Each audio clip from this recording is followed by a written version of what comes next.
This is Sparta!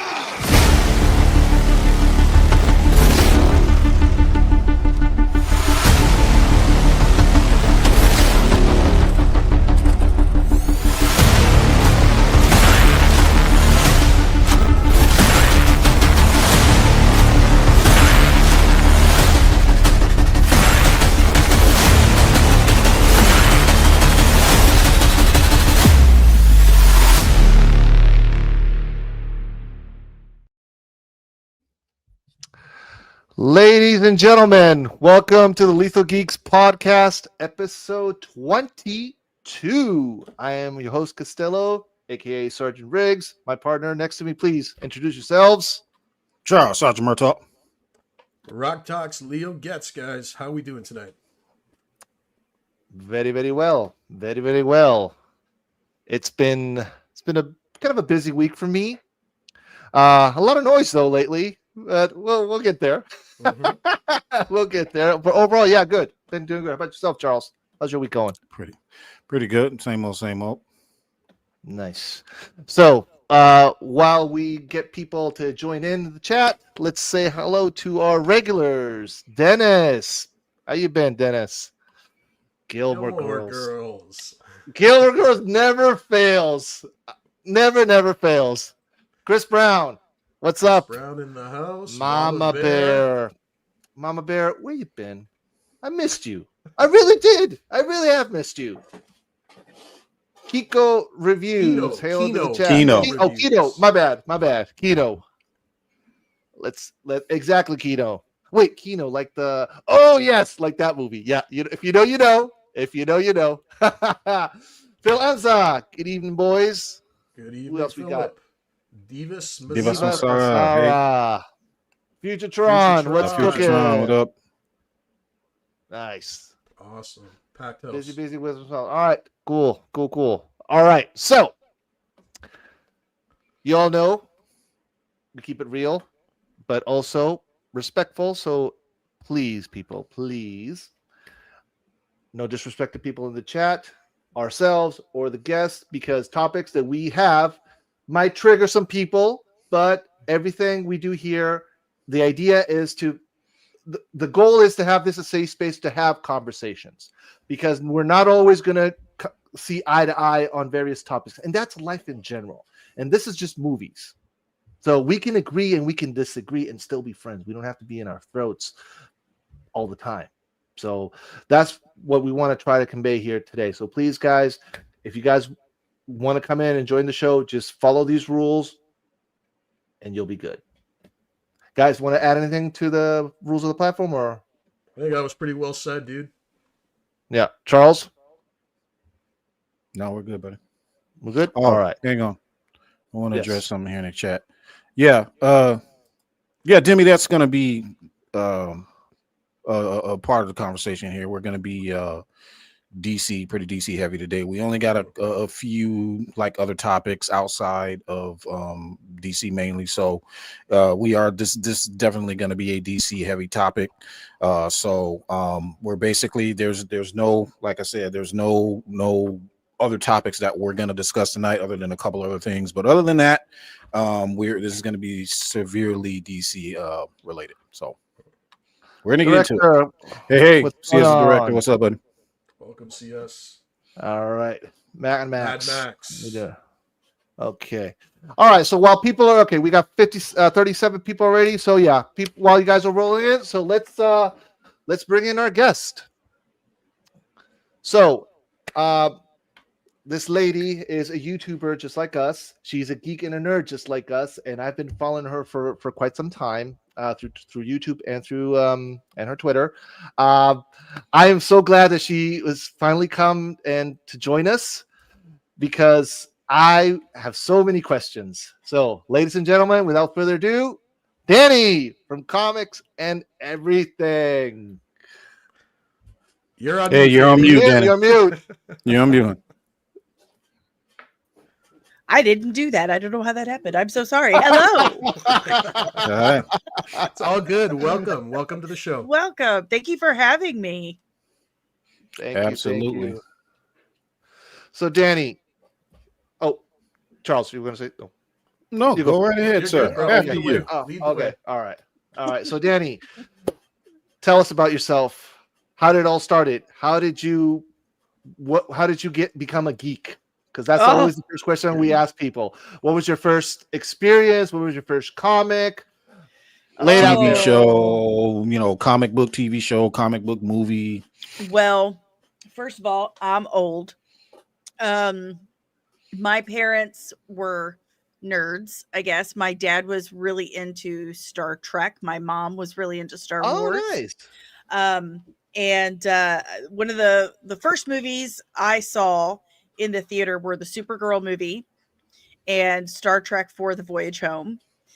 In the Smurfs movie, but that doesn't really count. But anyway, it was Supergirl and Star Trek were my first movies, and that was just I think how my dad and I kind of bonded because my parents were divorced. I lived with my mom. I only saw him at certain times, so he would like quiz me on things, like who was the first captain of the Starship Enterprise and etc. And then I'm actually disabled. I was born disabled. I pretty much grew up in Shriners Hospital for Children and in St. Louis. And there was this local comic book store that would deliver comic books once a week. I think it was on Thursdays. And I would wheel on down there and get me a stack and take it back to my room and go through them. And I think the first comic book I actually read was a Batman comic book. But then I discovered through, of course, the goddess that is Linda Carter and comic books, I discovered Wonder Woman, and Wonder Woman became like my lady. Oh, I've got You got Wonder it right Woman there. like everywhere. But that really kicked off my love of all that stuff was comic books in Shriners. Like there was no internet. Okay. We didn't really even have cable. Simpler times. We had Nintendo and Super Nintendo in the teen lounge. So there really wasn't that much to do, especially when you went to your room and you shared a room with 3 other girls. So I did a lot of reading. I read a lot of comic books, and that really helped me escape to a happier, more fantastic place. Like, who wouldn't be fascinated with a woman who was super strong, almost impervious, and could fly? Like, when you're bound to a wheelchair and in constant pain, like that sounds like a really great idea. Like, I'm really into that. But that was just kind of my thing. And then all through my teen years, like I remember reading Watchmen and just being blown away. Like, how is this just not considered a straight up novel? Like, this is fascinating and deep and complex. And then of course Buffy the Vampire Slayer came out and took over my life. Okay. And that was like the first thing I came across that was entirely my own, because I got everything else from my parents, Star Trek, Star Wars, comic books. It all came from someone else. But Buffy was something I discovered entirely on my own and became fascinated with it. So fascinated that I wrote my own vampire novels. I mean, I read. Really? Oh, nice. It's all the way over there, of course. But yeah, how many novels do you have? Just the one, but I'm currently working on adapting it into a comic book. Because I mean, if you read it, I wrote it when I was like 23, 24 years old, and I'd never written anything before, and I was a mother of 3 at that point. So I didn't know a whole lot about writing, and if you read it, you right away could recognize, okay, this is supposed to be a comic book, because it's very, very like lots of dialogue and all that stuff.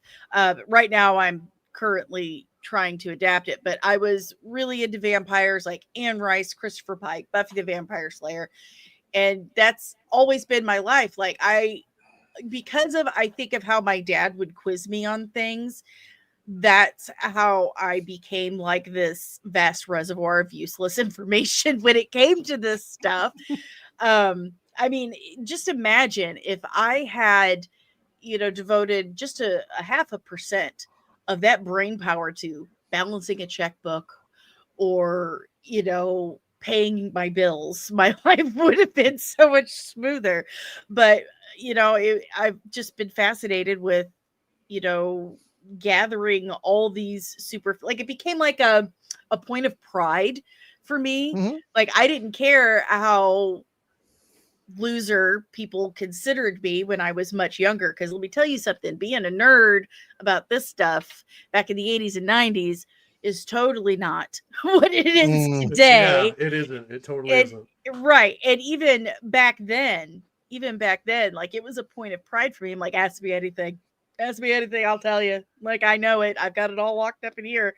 And when my boyfriend and I, whom we've known each other since the early 90s, we had opened a salon together. I'm a cosmetologist by trade. That was my trade. And that was going to be my next question. Yeah, I'm technically retired now, but while I was doing that, I was doing my makeup one day, and I had Bailey Sarian on, and she does Murder, Mystery, and Makeup Mondays, where she talks about some cold case or whatever while she's doing her makeup. So I had that on doing my makeup, and my boyfriend's like, you could do this. And I said, well, what the hell do I know about murder mysteries? He's like, not a damn thing, but you could absolutely do that with comic book stuff. I'm like, so that's where the encouragement came. That's where it came. And he actually convinced me to do it. The first name was Comics and Cosmetics. And I've got like 100+ videos of me breaking down comic book characters, Star Wars, Star Trek, you name it, just nerdy characters, stories, while doing my makeup. I've seen some of your videos. Have you? Oh, yes, I have.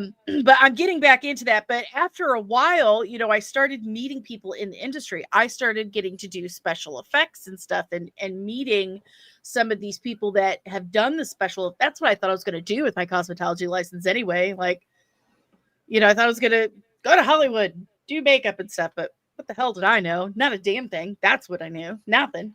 So I through the YouTube channel, I started meeting these people and doing more, like far more than just doing the makeup and breaking things down. So I rebranded, because until recently it was just me. Now I have my contributing producer, Kino. Hello, sir. He's okay, Kino. Yeah, he helps out quite a bit. Shout out to Kino. He gets some stories and stuff for me, and it's so helpful because this is a lot of work for one person. But it just kind of grew. Even for 3. It grew. I rebranded it to just Comics and ... whatever I'm talking about that day, because it's literally. It's everything. Everything. Mm-hmm. It's that's everything. Awesome. That's awesome. Yeah.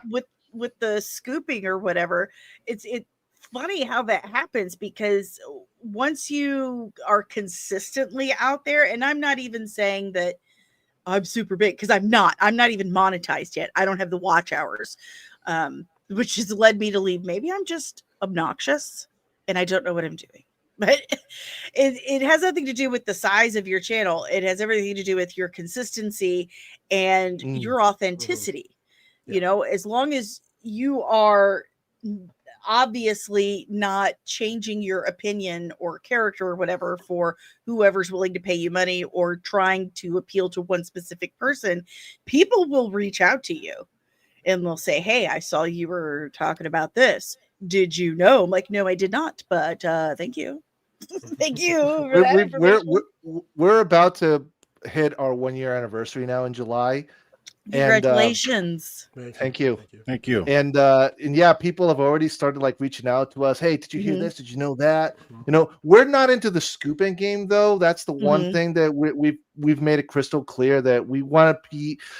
We want to try to be as neutral as possible when it comes to the geek stuff, because we like everything. The three of us are more DC, but I also like a little bit of Marvel. I like a little bit of I used to love Star Wars. Now I hate it. So we try to keep. We're also big movie. We like also actual film movies like Christopher Nolan. Ryan Coogler now with Sinners. Oh, we mentioned vampires. I love Sinners. I've seen it 3 times. Oh wow! You saw? Oh, nice. Absolutely loved it. I absolutely loved it. I'm a huge vampire nerd, and to have him, and I'm also half my family is Irish. Like I'm Irish, Mexican, and Native American. All you can see is the Irish, though. Yeah, I'm a very Midwestern American. We'll put it that way. But one of my favorite aspects of this film is how Coogler used the Irish experience as well, and not only used it, but used it to relate it all together. I mean, that was a beautiful thing he did. He used this situation to help people relate to one another, to help them relate to one another with their histories. And I thought, my God. And he did it with a vampire movie. That's brilliant. Absolutely brilliant. And using the vampire mythos and stuff in the way that he did. I mean, that's where vampire myths have come from since the very beginning. It's a way to explain certain things, explain behaviors, explain things they didn't understand, and using that. Exactly. His particular allegory with the vampires was just, it was brilliant, because like you said, he made, using music, of course, made Native American history, Asian history, Irish history, Black American history. He melded all of those together to one point. And the point of the vampires, the point of what was his name, Rennick, was to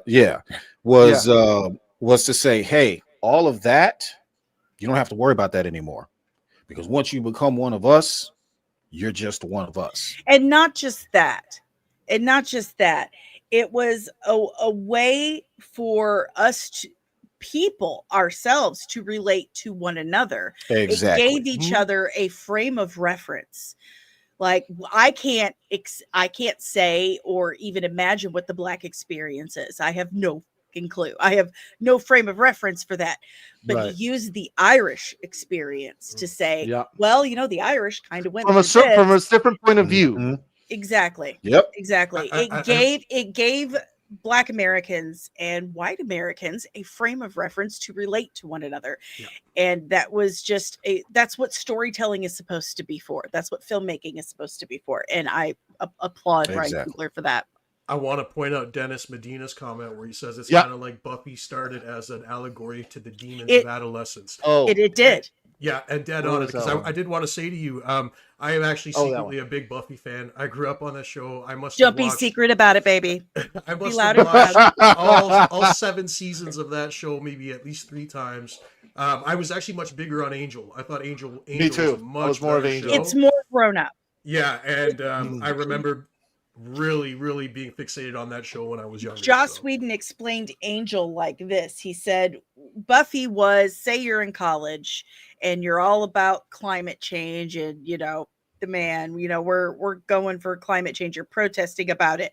But an Angel is what happens when you grow up and you end up working for Greenpeace or whatever. You end up working in the corporation you want to take down so you can take it down from the inside. Like, things change when you become a grown up. You got to pay bills. That was the metaphor of the wolf. Wolfram Hart. By the time Wolfram they got Hart. to the 5th season, that was the whole thing. He was working from the inside. Yep. And it's actually a shame the show ended the way it did, because that show deserved at least 3 more seasons. You know why they got rid of it? Or a better ending, because they got rid. I was pregnant. Better. I almost had that baby right there on the couch. I was so mad. I was so mad. But they ended it because. Was it WB back then? They wanted to make room for more reality TV shows. So I'm like, well, how'd that work out for you? Not very well. Not very well. And I remember the fandom was very upset. There were lots of petitions writing to WB. Letters back in the day, all that kind of stuff. Fans went. And actually, it's funny that we brought this up, because I'm hearing that Sarah Michelle Gellar is actually doing a reboot now. And Hulu. I have had people, Disney. Buffy's a Disney princess now. I have had people reach out to me, and there's not much I can say yet, but they cast the girl who played Fern in Skeleton Crew. Her name's Ryan Kira Armstrong. I thought she was wonderful. I personally loved Skeleton Crew. It had the same feeling and vibe I had when I was watching Ewoks on TV when I was a child.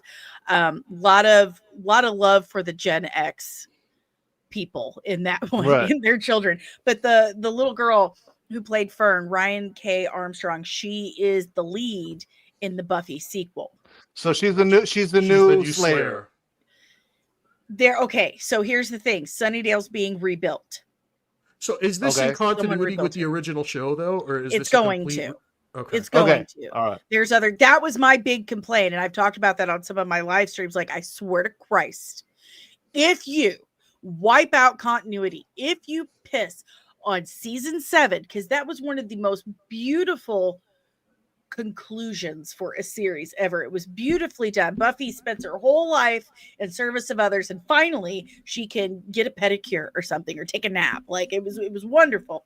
So I swear I'll be so mad about it. I remember real quick that one episode in Angel where they're in Rome and Spike and Angel the Immortal. Yeah, I remember that was one. Hilarious. I've referenced that. Yeah, it was what I love. James Marsters.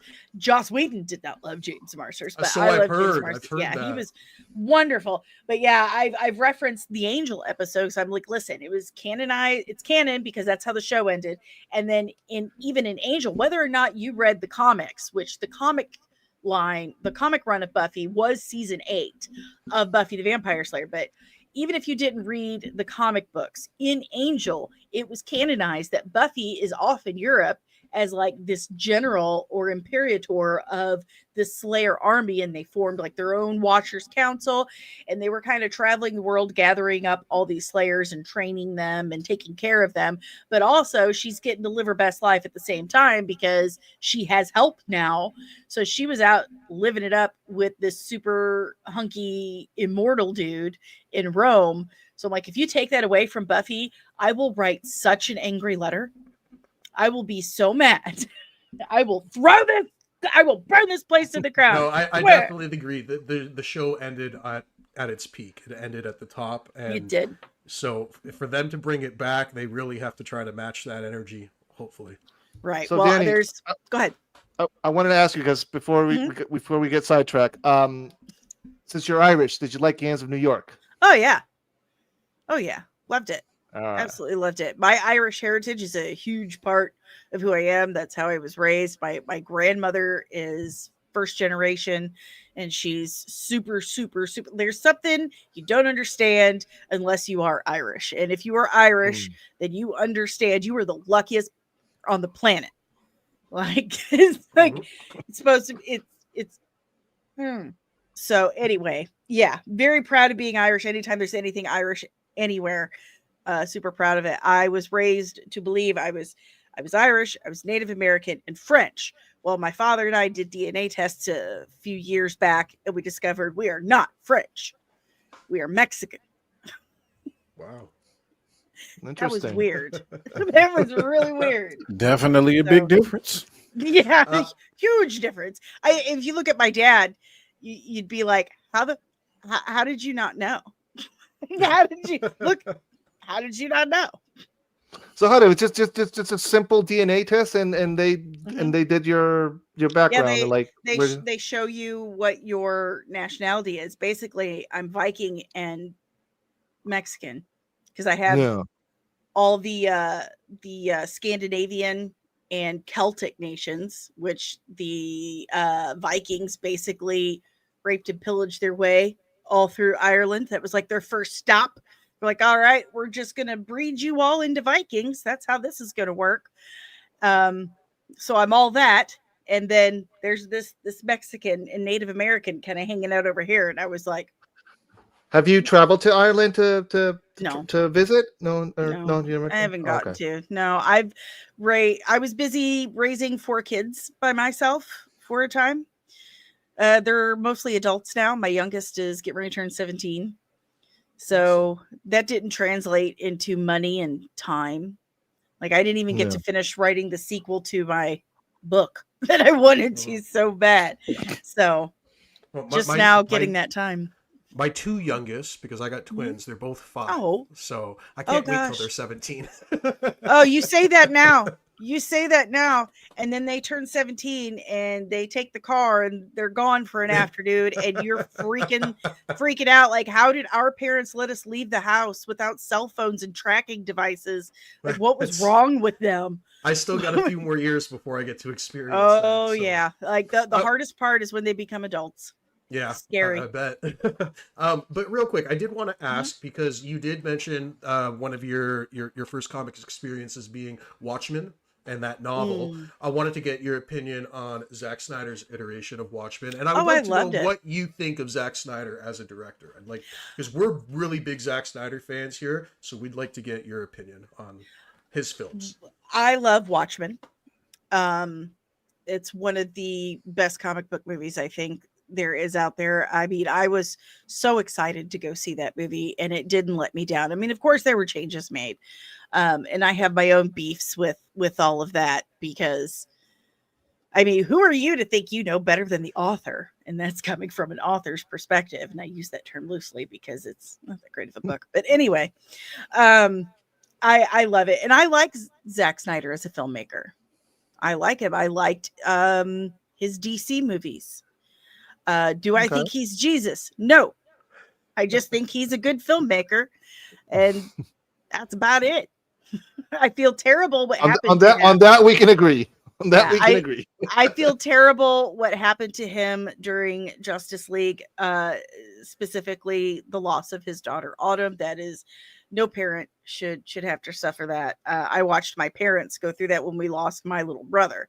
That I wouldn't wish that on anyone. That's preaching to the choir. I lost my brother when I was 18 years old. So I understand. That's a piece of yourself gone. That's just gone. And to have the project he and his wife were working on as a family, that was 80% done. And then while you have to take this bereavement time, this guy, your friend, steps in and just basically redoes the whole thing and turns it into just awful. An abomination.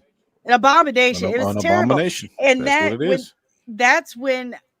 was probably my first real heartbreak as a nerd, I guess, because it was Joss Whedon, man. Yeah.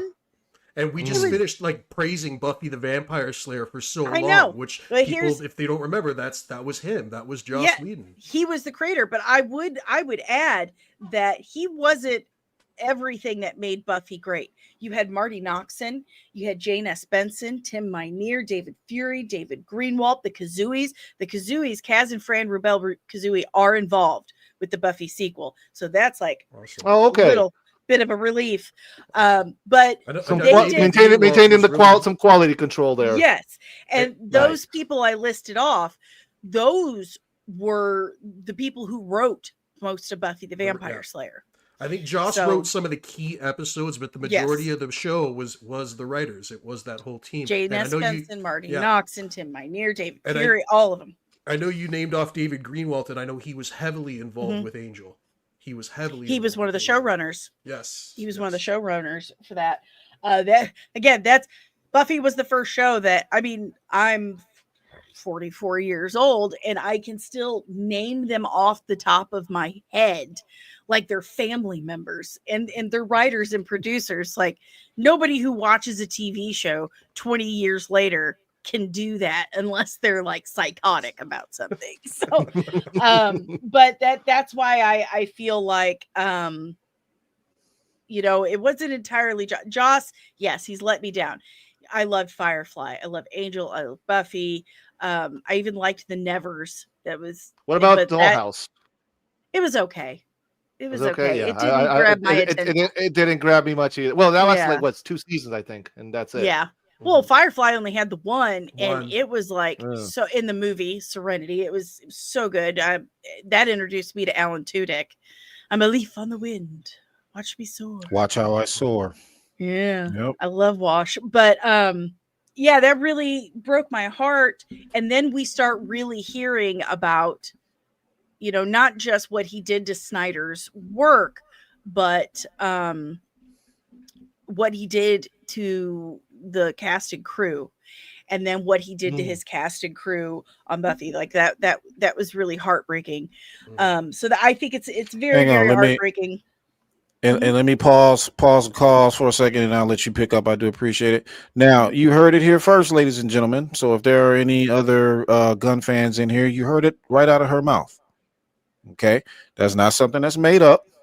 That's not something that we just pulled out of our ass. That's real. Okay. Studio meddling is a real thing. They do that. They do that. And I need you kiddies to grow up and understand that happens all the time.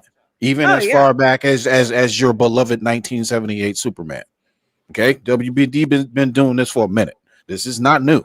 Oh, and this is all that's all studio executives. You get the guys in the suits with the money involved. That's something that's always driven me crazy. Like, you hired these creatives for a very specific reason.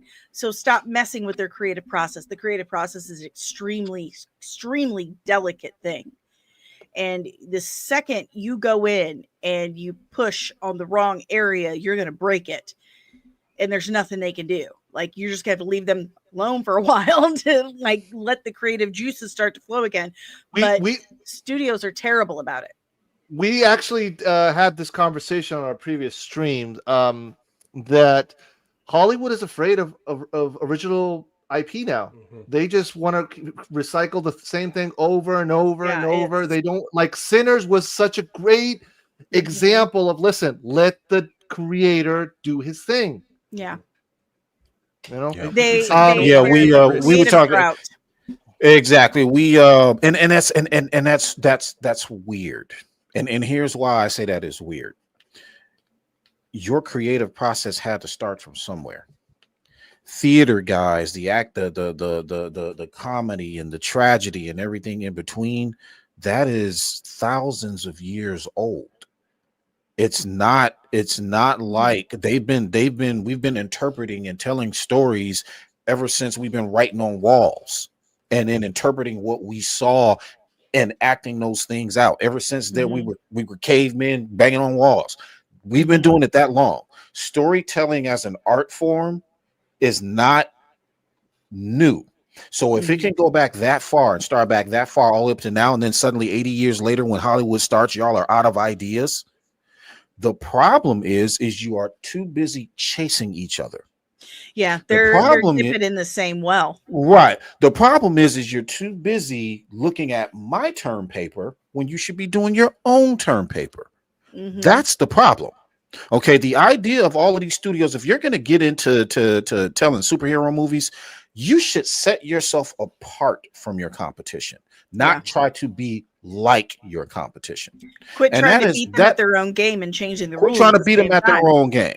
Exactly. There's you got DC, you got Marvel, you got Vertigo, you got Image, you got Dark Horse, you got all of these comic book brands out there. Some of them are gonna have comedy in it, fantasy, lighthearted, dark. Most of it's gonna have all of that stuff in it.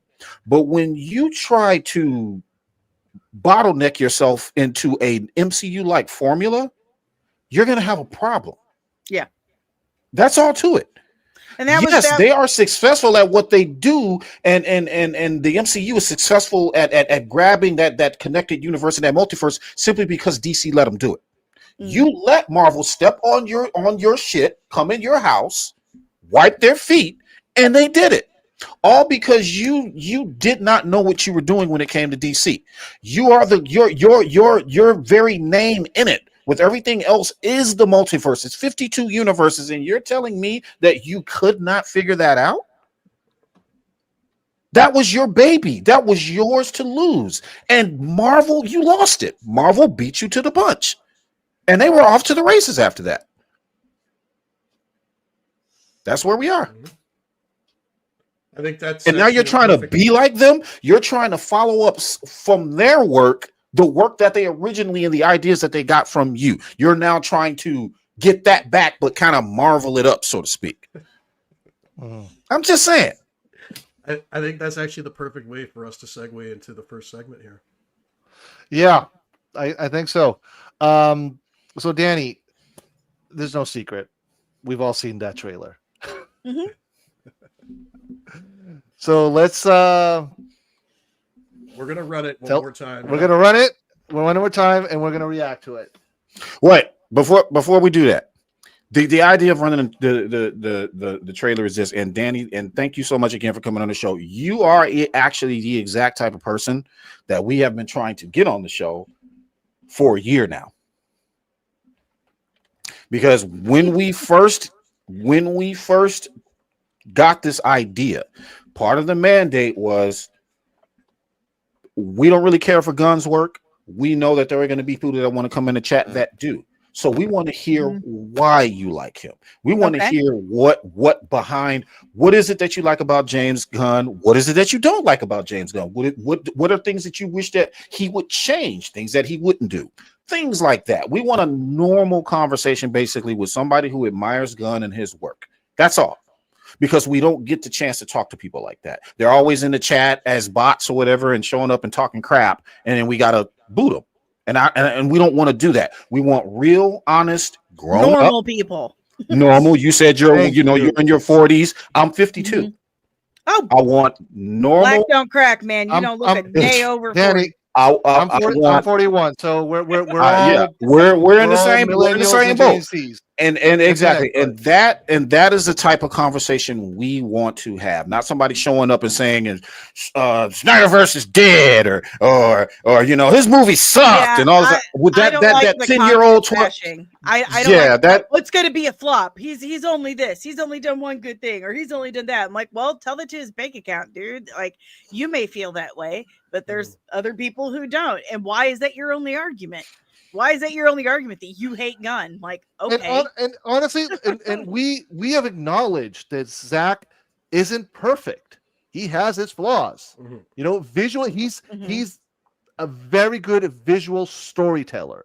Yes. But when it comes to writing, he needs help there. Hence why he gets other writers to help him with that. But that is why that's why he gets other writers. Now, I'll give you a perfect example. And a lot of people, and this is how people don't do the research. Okay, they say they don't know if all you got to do is get on the internet, guys. The internet is your generation's library. So go ahead, ChatGPT, do whatever you got to do. Christopher Nolan came up with the story with David S. Goyer based off of his story, and Goyer wrote the script. You guys understand how that works. The script is literally the blueprint that people lay out when they're designing the building. That's where the concept came from. So the dialogue in the story, Superman's state, or the beginning of how he starts his journey emotionally and all of that stuff, that's a concept from Christopher Nolan. So you can't at one point say Christopher Nolan is the GOAT for The Dark Knight, but then you take his script and they give it to Zack Snyder, and Zack Snyder does his thing based off of what he got, and then turn around and say it's dog shit. You can't. The story process starts somewhere. It starts with pen and paper. How you write, your prose, your action scenes, your dialogue, all of that stuff, it starts from that. Right, and I'll that took right that concept. Yeah, I'll come right out and tell you guys, I didn't like Rebel Moon. I didn't like it. There's some people there's some people that don't. That didn't.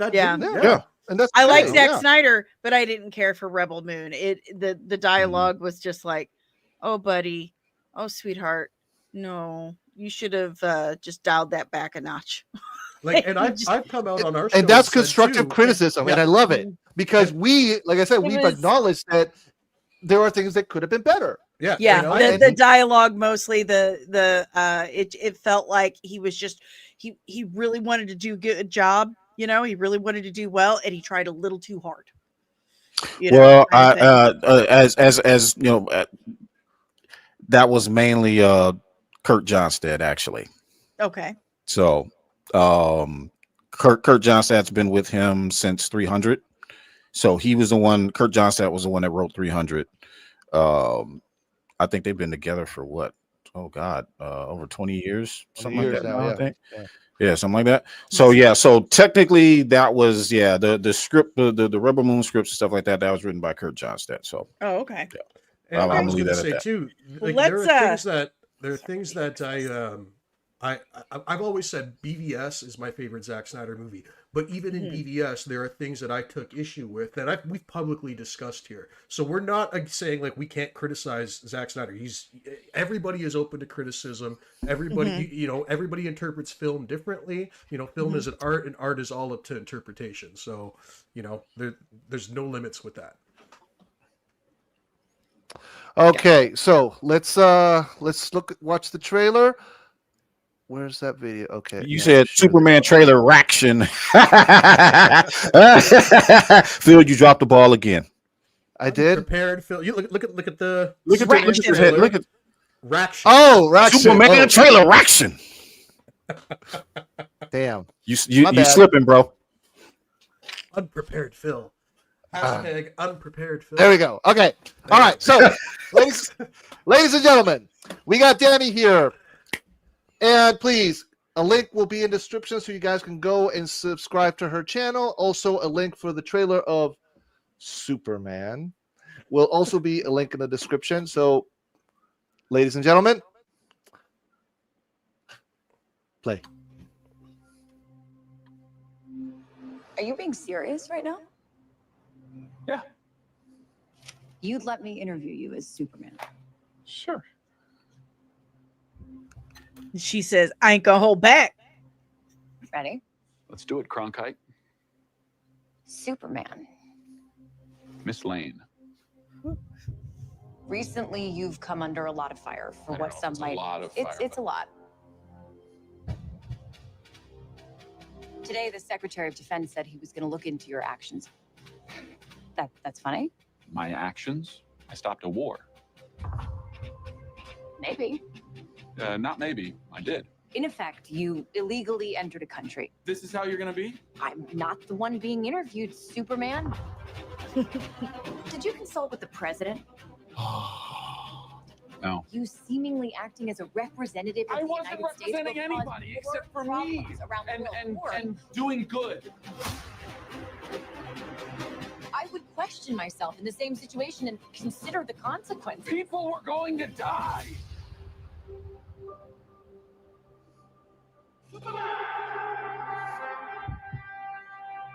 I love the callback to Reeves' music. Hey, buddy. Eyes up here.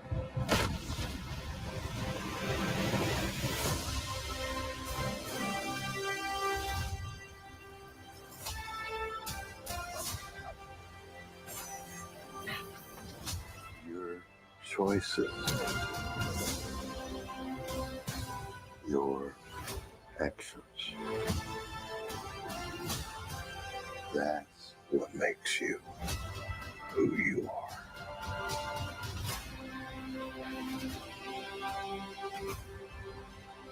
Superman. He's not a man. He's an it. He's somehow become the focal point of the entire world's conversation. I will not accept that. I cleaned your boots. I'll go get them for you.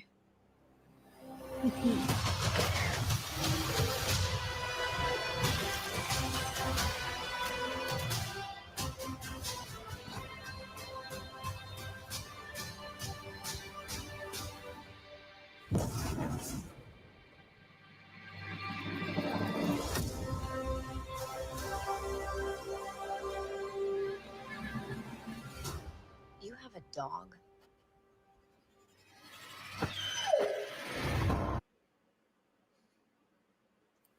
All right, ladies and gentlemen, that was Superman. That was something. So, Dani, yes, talk to us. I love the music. First of all, it feels very hopeful okay. to me. The way it builds into that kind of crescendo, it calls back to Richard Donner's film. I feel like it's, I know a lot of people are like, oh, they used Man of Steel. Well, it's a Superman movie, so it's going to feel like other Superman movies because it's the same character. So to me, it's a very Superman plot when she's asking him those questions. To me, that's very meta. It's like when I watch these movies with my boyfriend, he's talking about the collateral damage. He's talking about like, well, who said he could do that? And who's going to pay for this? And who's going to pay for that?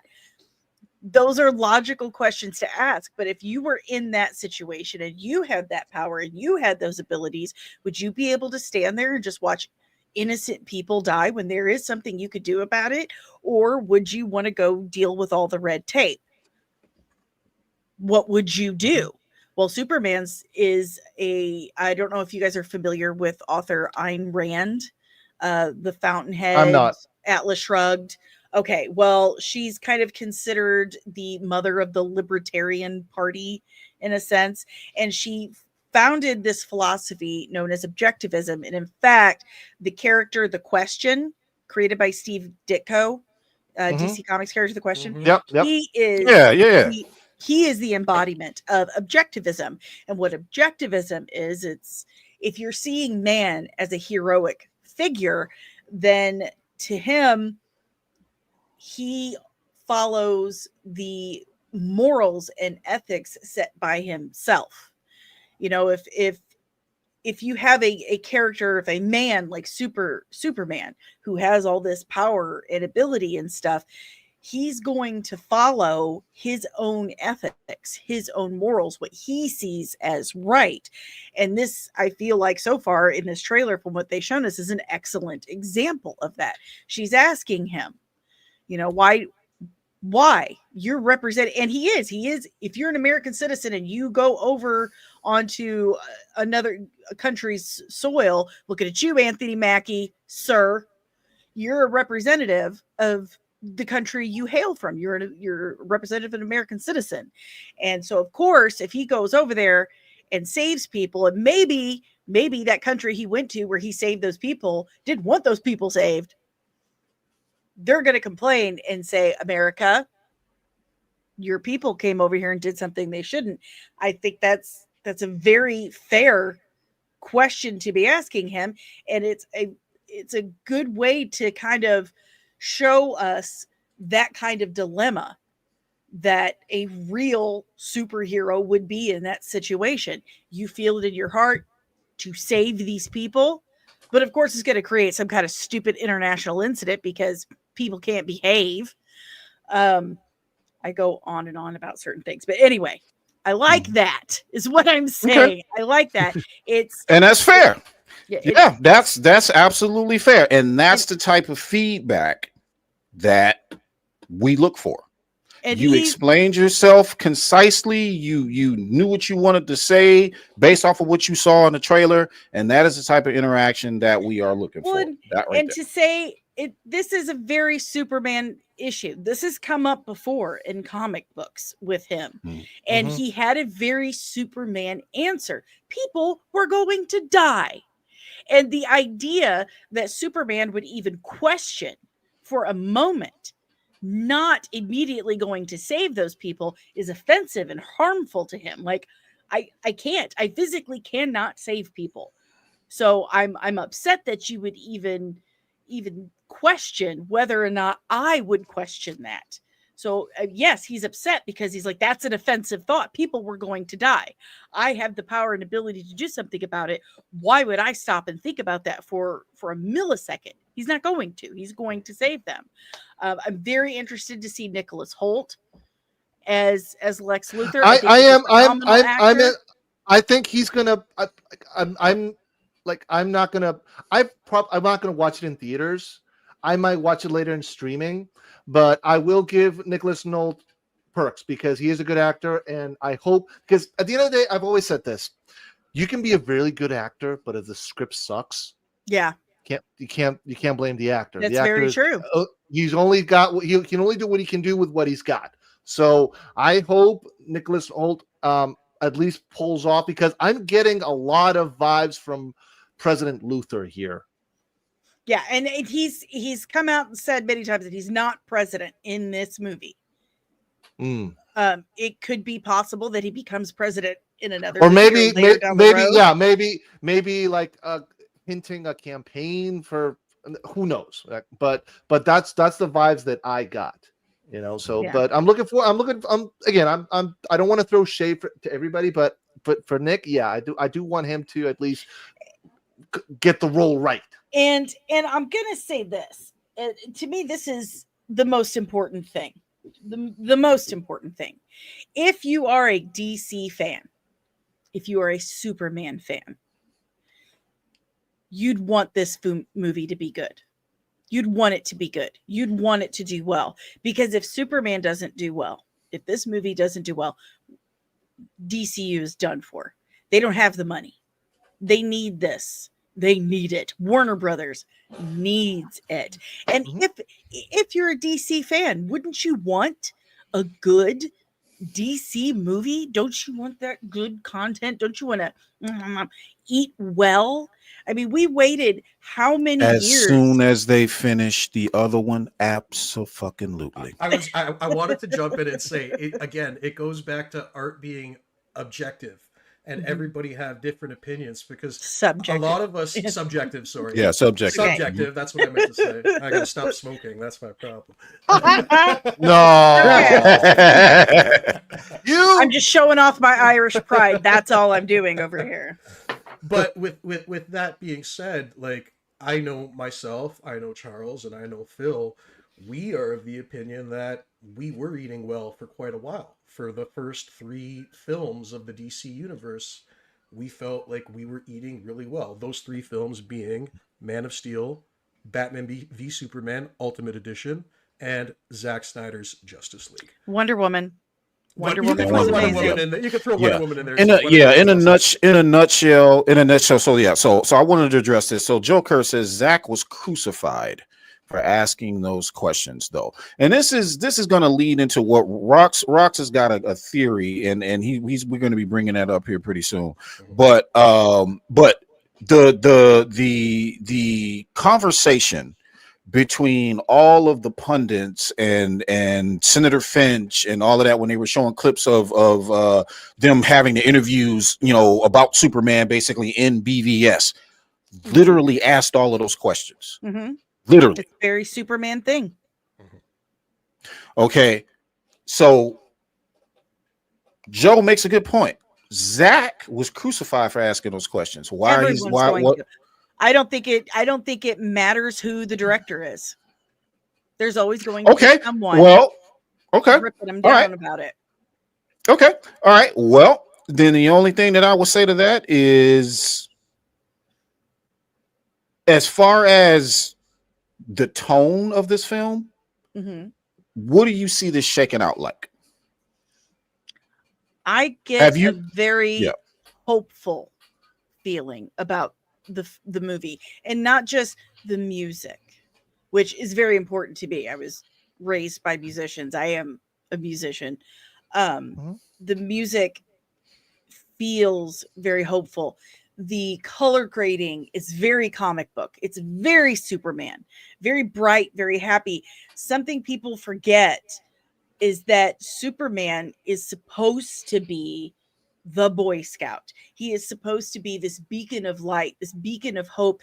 DC was all about creating aspirational characters. Marvel has always been about relatability. What happens if Joe Schmo gets bit by a radioactive spider and gets superpowers? How would you act if you got bit by a spider? What would you do? That's Marvel. DC is about creating godlike people that you want to aspire to be more like. That is the difference between Marvel and DC. That's why they should never be compared, because it's apples and oranges, two totally different things. Guys, ma'am, you just said exactly what the problem is right then and there. You know how much shit you said I it. get for You being said a it girl exactly. In this community? Do you have no? You do your homework. You do your homework, and I don't care what side of the fandom you on. She is absolutely correct, and the way she explained it is absolutely correct. That is the difference between Marvel and DC, right there. She said People ask me all the time, "Are you Marvel or DC?" Well, that's a stupid question, because they're two totally different things. They are totally different things. If I want relatability, if I want ambiguity, morally gray stories, then I go for Marvel. If I want something uplifting. Well, I don't want to say necessarily uplifting, but stark differences between right and wrong and aspirational characters. Then you go the for dark DC. side. Right. DC. And that is who Superman is. He is the epitome of hope. He doesn't have, like, they tried to give him some darkness in New 52, and I want to take a shit on it because that is not what Superman is.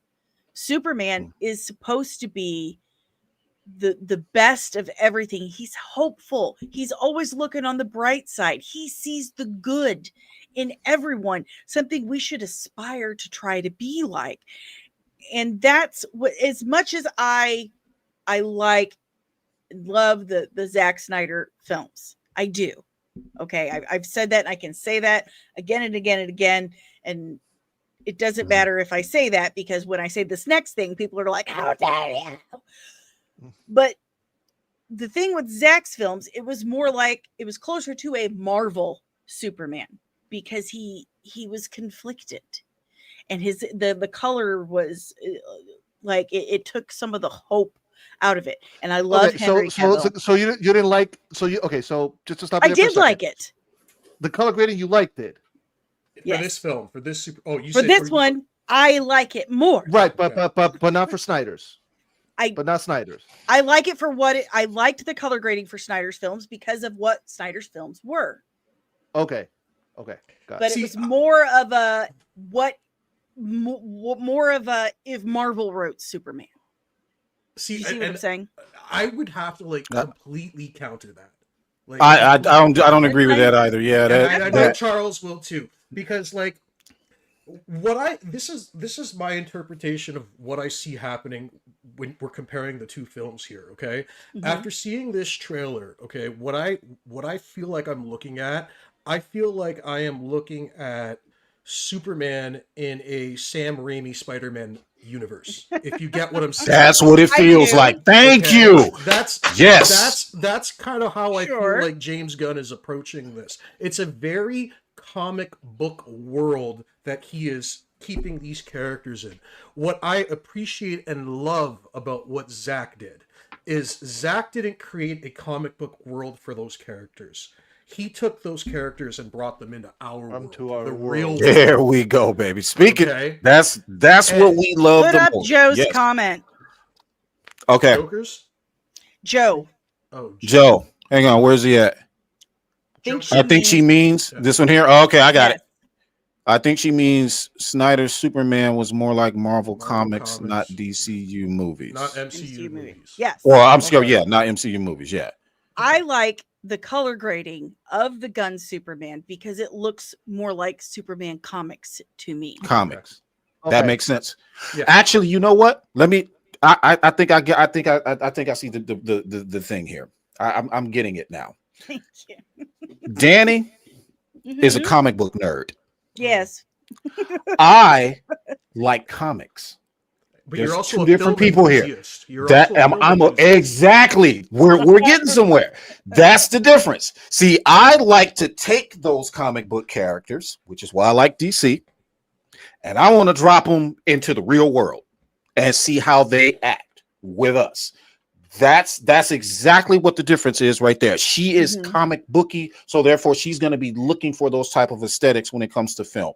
Perfectly understandable. That's what you grow up wanting to see when you're into the comic books. Yeah. That's what you grew up wanting to see. You want to see the comic book come to life in front of your eyes. And so that's what I'm seeing so far. So when you saw Watchmen, you must have been like blown away because that was literally page per page. That was literally the comic book. Yeah. Except for there was a couple things, except for the end. It's supposed to be, like squid falling from the sky. I'm like, where's the squid? I don't see baby squids. That was different. But I mean, there were just straight up panels just ripped right out of the page and put up on the screen. And I thought that was absolutely phenomenal. I really love it. And again, I'm going to say it again. I like Zack Snyder's films, except Rebel Moon. I like Zack Snyder's films. I do. And that's okay. I'm a Snyder fan. And that's totally fine. Here's the thing. I like James Gunn's films. Do I think James Gunn knows the first shitting thing, what he's doing on the internet? No. And I get irritated with him constantly. Yep. Listen, James Gunn and I are from the same area. We're both from St. Louis, from around the same time. But he's from and I only lived in West County because I was in Shriners, but he's from West County, St. Louis. West County, St. Louis is where all the professional ball players and all the rich people live. He had a very large family, like 7 siblings, and they all went to private school. That's money. Okay. He's from the money area. And this dumbass said the other day that, I'm in Missouri right now. Okay. Just an hour south of St. Louis, and I'm a farmer. Okay. That's important information to have for what I'm about to say, because he says the other day that the house, Kent Farms house, was a converted double wide, that he wanted it to feel more like the farms he grew up around in Missouri. And I said, shut up. You are from West County, St. Louis. You ain't never seen no double wide in your whole life. There are no farms in St. Louis. Okay. It's a Do y'all hear that? Gun fans that are lurking in the chat. She's a gun fan. You heard what she said. I'm a gun fan. His filmmaking.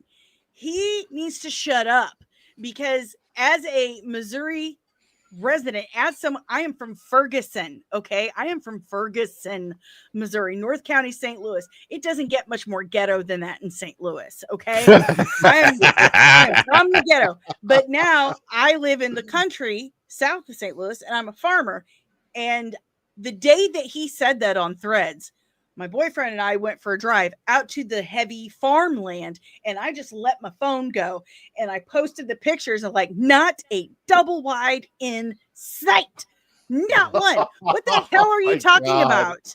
First of all, I need everyone to chill the F out on wanting this 2-3 story Victorian style, gorgeous, pristine farmhouse. Those don't exist unless your mama and your daddy and your grandparents had them for 200 years prior to that, because produce farmers don't make money. We don't make money. You want to make money farming, you need to be a cattle rancher. That's where the money is. If you got the time, the money, the energy, the effort, blah, blah, blah.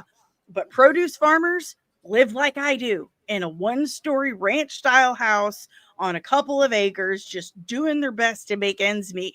And we don't live in trailers. I don't know where this rich kid from West County, St. Louis thinks he saw all these farms in this congested. Actually, you know what? She just set something off in my head that is now giving me a conclusion to James Gunn. I am starting to understand now this guy. I am starting to get it now. And it comes down to I don't know, relatability, I guess, is the only word that I can think of. He's trying to be relatable. He is trying so hard to relate to every single person, and he's failing. That's his problem. Now, I do love the Superman trailer where he's looking out over downtown St. Louis. I will print that out and hang it on my wall. That just actually everyone thinks that everyone in Missouri and St. Louis is just surrounded by cows and fields, and it's not so. So it was nice to have a special Superman poster. I don't know if I just remember. I don't know if you noticed, but he has a cameo in the trailer too. Did you notice? Does he? James? No, I didn't notice. James Gunn? I didn't catch it either. All right, hold on. Oh, I didn't. I know where Phil is going with this too. Oh, is it a dog turd or something like that? Oh man. Oh wait, I think I know where he's going with this now. Is it an ass or naked butt? No, hold on. Hold on. Or is it actually James Gunn? It's actually James Gunn. Maybe, I don't know, but hold on. I found it here. Let me just pull it up. Which isn't abnormal.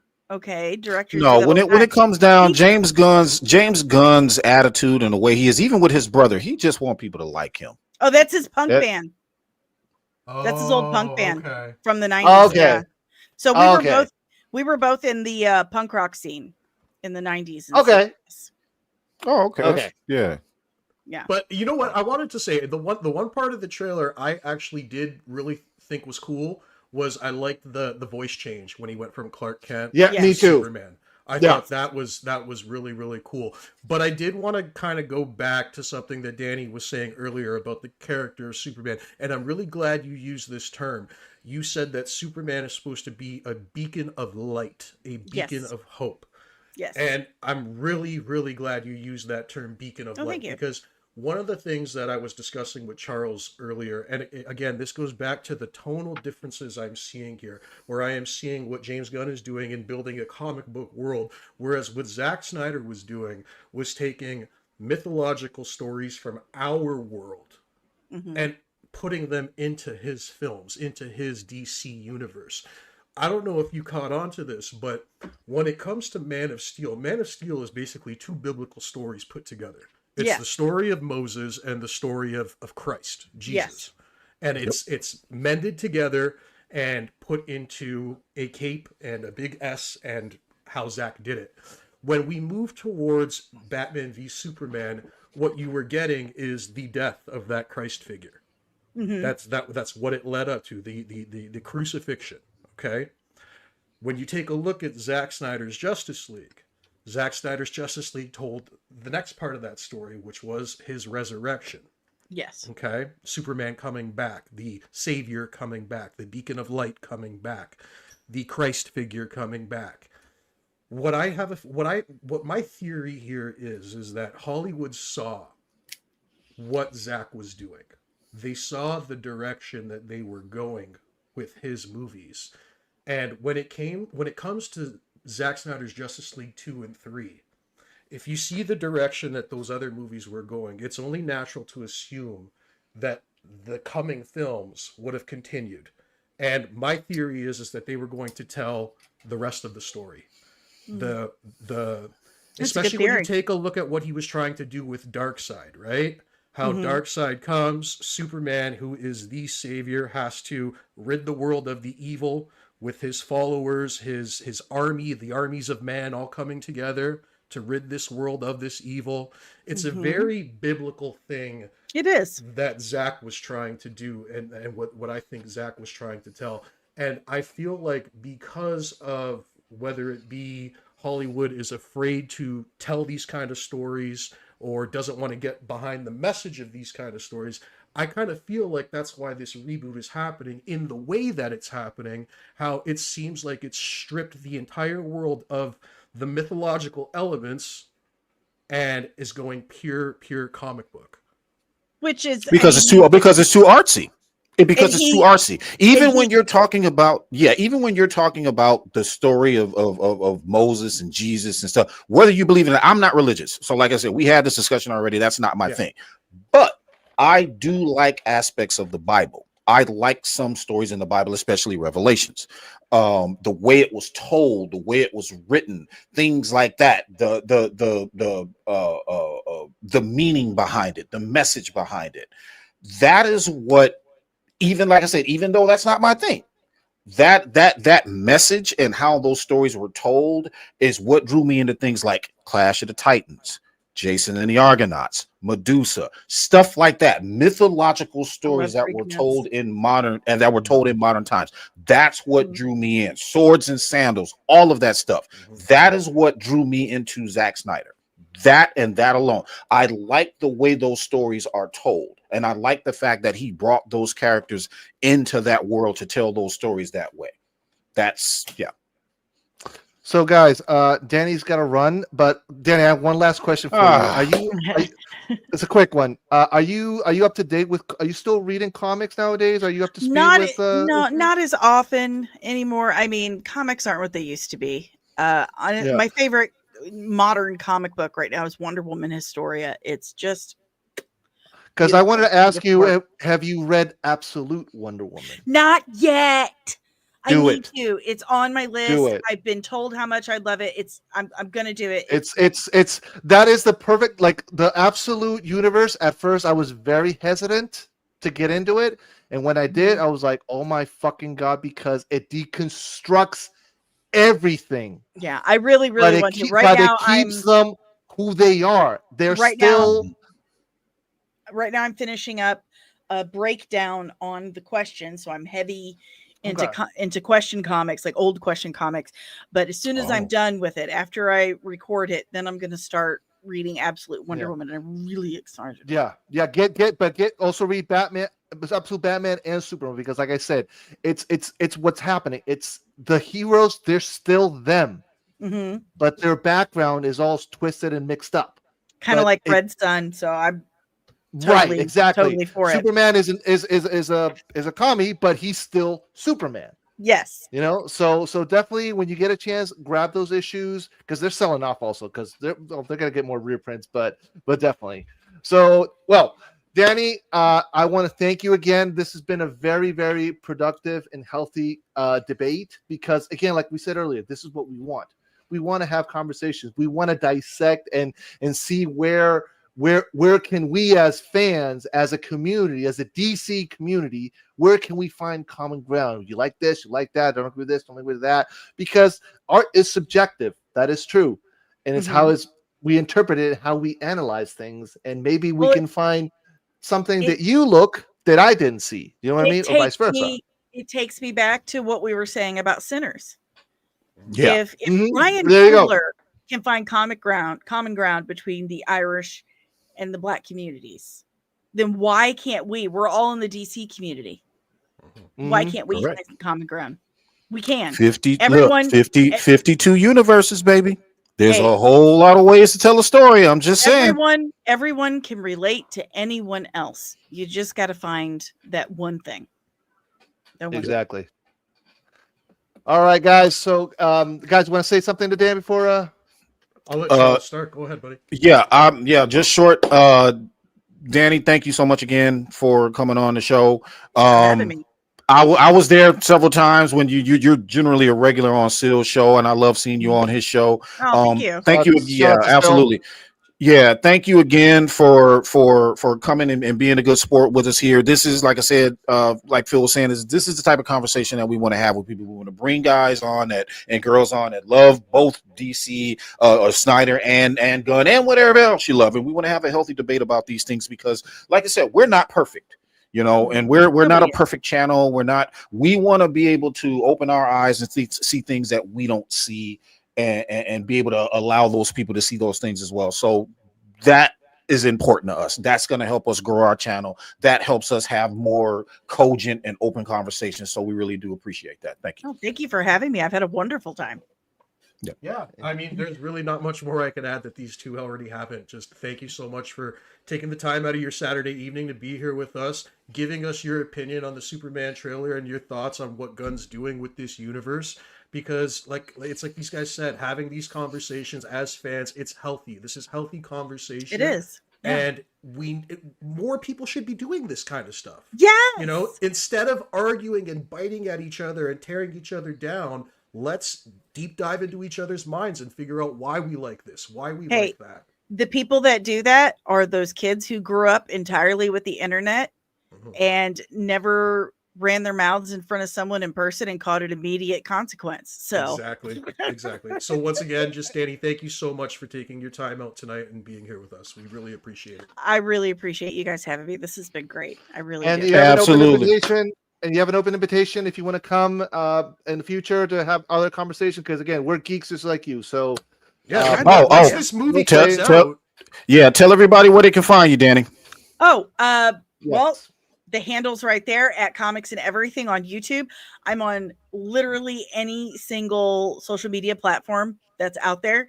Just look up Comics and you'll see this face. I'm there, and just come say hi. Just say hey and hang out. We'll have a good time. All right. Awesome. And I just wanted to quickly add, when Superman finally does come out and we all get the chance to see it at some point, we would love to have you back and to expand on this conversation. Oh, I'd love to.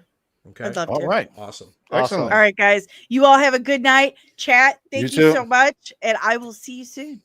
Take care, Dani. Dani at Cosmics and Everything, everybody. Thank you. Bye. Bye-bye. Bye-bye. All right. Dude. I love it, gentlemen. I love that conversation. But guys, what you guys think on the chat? Please, we got the chat abandoned. I'm sorry, guys. We got the chat abandoned. Sorry, guys. And if you are rolling in just now, please go ahead and hit the like and subscribe. Turn those notifications on. That does help out our algorithm, and we really do appreciate it. Okay. Let's go to the chat. We got Sin Havoc in the house. Sin Havoc, what's up, buddy? The Absolute Universe is dope. It is. It is. I just got I haven't read yet the next issue. Was it 8 with Batman with Mr. Freeze. I haven't read it yet, so I'm actually gonna catch that tomorrow. Wonder Woman. She's an She's an alky hooked on vodka. Oh, good. Why can't DC fans just accept Elseworlds takes in the same character? That's the question. Well, the Philip, that is why isn't WB doing it? Why isn't WB allowing Elseworld takes on these characters? That's the question, bro. That's the question. That's been the question the whole time. You know, you got DC dropped in your lap and you don't know what to do with it. I find that mind-boggling. Why does DC, or why does Warner Brothers, let me put it to you this way. Why does Warner Brothers continue to hire people that don't know anything about both sides, both the financial and the lucrative opportunity for DC and the Elseworlds and the multiverse, and somebody who loves comics? Why are they having trouble trying to find these people? Why do they keep hiring people that just want to make money by copying somebody else? That's the problem.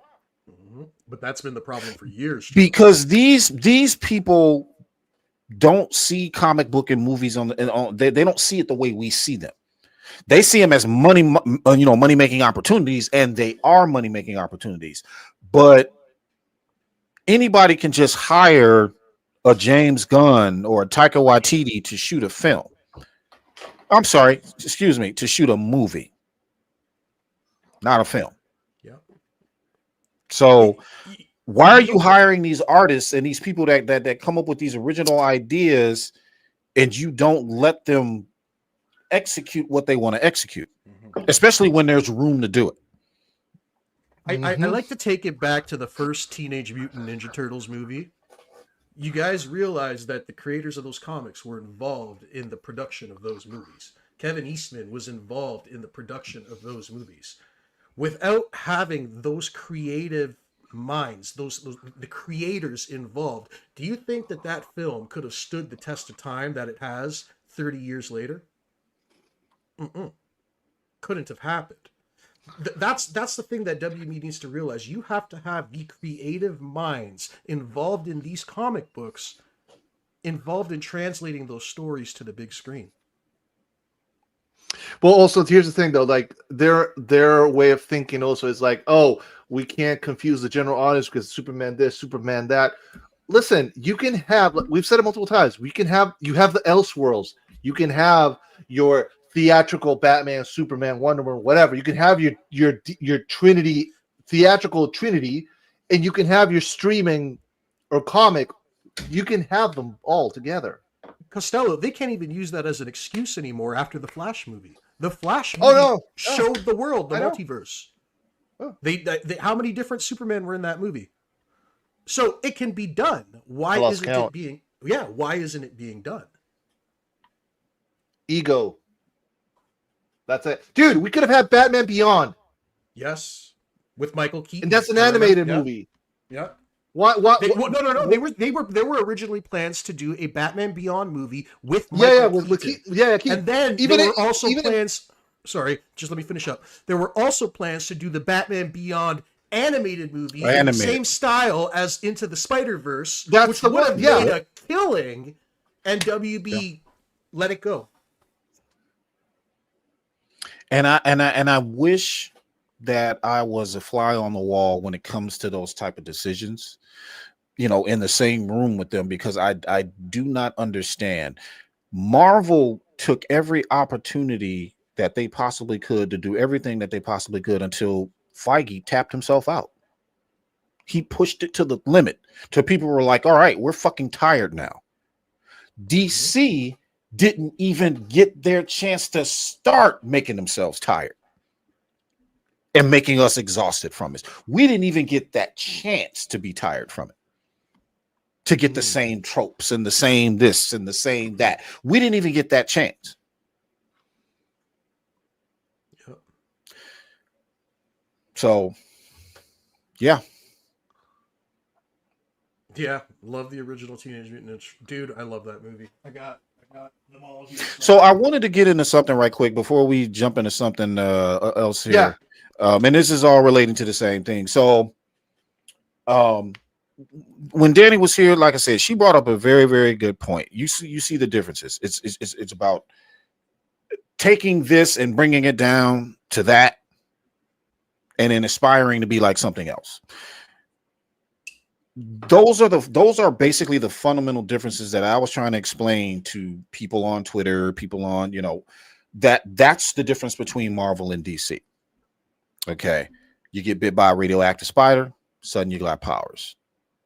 DC, you got gods coming down. We're trying to make them fit into our world. That is the primary difference between DC, and that is why they are not the same. You cannot take DC and turn it into that type of trope. It won't work. It just won't work. And this is what we keep trying to tell people. That is the major difference. Is what Zack Snyder was doing, and this is what I wanted to explain while she was here. I didn't get a chance to say it. A lot of people keep getting this one very, very specific and very, very important detail missed, and I don't know why. Richard Donner told a 78 story film. Origin story, Daily Planet, Superman. Superman Returns tried to capitalize on that in some way, shape, or form. It didn't work, obviously. Zack Snyder was telling his Superman story as an actual story. What do I mean by that? An hour and 30 minutes, 2 hour and 20 minutes film wasn't going to be enough to tell the type of story that Zack Snyder wanted to tell. When Zack Snyder made Man of Steel, he called it. There was a reason why why Christopher Nolan called it Man of Steel. There was a reason for it, because Nolan's idea, what he wanted to tell Superman's story the same way he was telling basically Bale's story. In a sense, you know what I mean? He was right. Getting him from he was telling his entire journey, basically. Only Zack Snyder was going to do it with 5 movies. That is the difference, and that is the thing that people keep missing.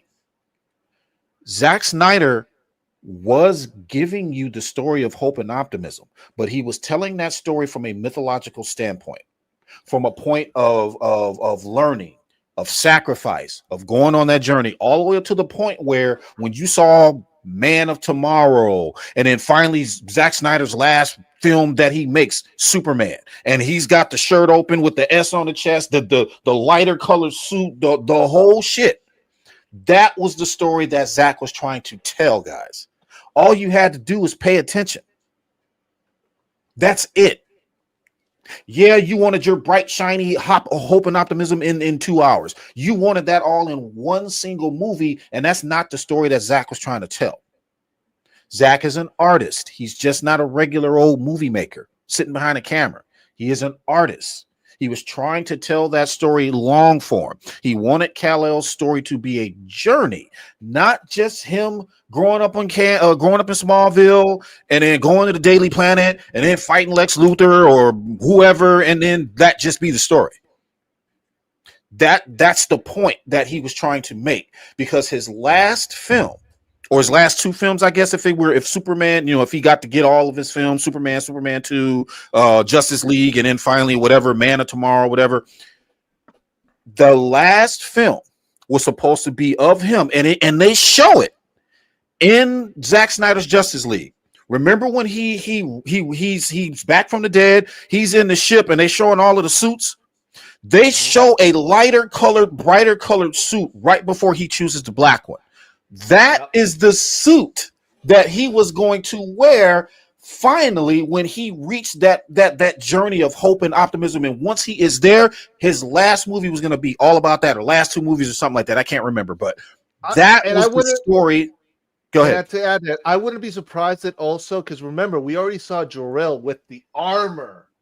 I wouldn't be surprised that Superman, when he fights Darkseid, wears the new suit plus the armor. Interesting, because didn't the Injustice Superman also have like an armor as well? Yep. Yeah, yep. That light color, that suit, when you saw him look at it right before he chose the black suit, that was the suit that everybody's talking about. That is the throwback. Obviously, it's more updated because it's it's Zack Snyder, so it's a Kryptonian suit, but it's still that brighter color. It's still that brighter S and all that other kind of stuff. That was the point, guys. That's what storytelling is about. I get it. Some of y'all can't wait and y'all got to have everything just headed to you up front, easy, and you're out. We don't like stuff like that. We like stories to unfold. We like stories to be told. Lord of the Rings style. Something like that. That would interesting. That's how you're gonna see Superman fight Darkseid at the very ending. His new suit and the armor. Yeah. Damn, that would be dope. It was gonna be an epic battle, guys. It was gonna be Darkseid and the parademons and everybody he turned with the anti-life equation versus Superman, Batman. It was gonna be everybody. The Green Lanterns, Martian Manhunter, the military, everybody. It was going to be everyone. Yes, he was going to have everyone there. One final epic battle, and once that battle was over, he was going to give us one more Superman, and that Superman was the one y'all keep talking about. It probably would have literally been called Zack Snyder's Superman. Literally. It might be called like that later. So, because remember, he was going to give us that. Zack Snyder's just like it's an IP. So if somebody were to buy and you guys who talk about the comics and say you understand the comics, then you would know the very comic Man of Steel. He used several comics for Man of Steel, but the one that stands out is Earth 1. Also, Superman Birthright. And Superman Birthright was more for BVS, but yes, you are correct. That was Earth 1. Yes, exactly. So Earth 1, he was drifting along, jobless, going from place to place, but he was still helping people. That's Earth 1. That's Earth 1 Superman. That's was Man of Steel. By the way, just a nugget also, that's also Absolute Superman. And thank you. And that's Absolute Superman. That was the comic book he most drew his inspiration from. So everybody's like, why is he like this? Why is he like that? Read Earth 1 and you will see why. If you say you're a comic book fan, read and you will see why he told the story that way. He's not comic book accurate. The fuck he's not.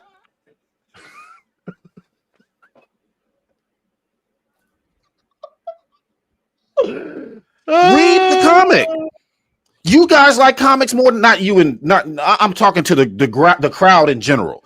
You guys like comic books more than I do. I got comic books on my wall. I'm pretty sure not more than Aaron or anybody or might even Phil. I'm pretty sure Phil's got me swamped too. But read the comics. That's the inspiration he was drawing from Man of Steel, guys. Superman's journey, if you're listening, Superman's journey was for him to go through what we go through as human beings, because he looks like a human, therefore he's going to get treated like one. He's going to get bullied. He's going to be down. He's going to be out. That was the point behind his father, not Jor-El, but Pa Kent, Jonathan. That was the point behind that beginning scene of the film where he's saying, what am I supposed to do? Just let him die? Maybe. The reason why he said maybe is because he did not know. He even told you when he was in the car, when Clark was almost grown, and they were talking about him getting a job as a farmer and he didn't want to do it. And Jonathan told him again, we have no idea what we're doing. We're making this up as we go along. That is the most human thing that a person can say. They found a kid in a spaceship, bro, that looks exactly like us. What do you expect the world was going to treat him like when they found out this motherfucker had powers? You thought they were just going to be like, oh, wow, look, this guy can fly. Oh, he just burned up something over there with his eyes. That's pretty fucking cool. That is not real. You know damn well, if you were downtown Chicago or downtown Boston or downtown wherever the hell you are, you saw some dude flying and floating above everybody else, you think you're just going to sit there and just take selfies and wave at him and go, hi. The motherfucker is flying. The first thing you're going to do is break out your Bibles. Oh, my God. Dude, you just said what I was going to say because I can really. The first thing you're going to do is open. What did she say? This is providence, Jonathan. That is what this lady said. He was in the bus. He saw what Clark did. This is providence. Mm-hmm. Anybody who believes in the Bible would believe that. Am I wrong? Am I wrong, Rocks? No, you're hitting the nail. Come on, bro. Dude. He literally told you what he was doing. This was the point. If this were reality, and that was what Zack Snyder was doing, if he's basically said, if this were the real world, and this guy showed up, how would you really act with him around? And this is why I was trying to take it right back to the Bible before, because it's like, if you understand that story, you know how the world would treat him. And is that not how the world treated Superman in Man of Steel? Exactly. Jesus was doing his thing and they crucified him for it.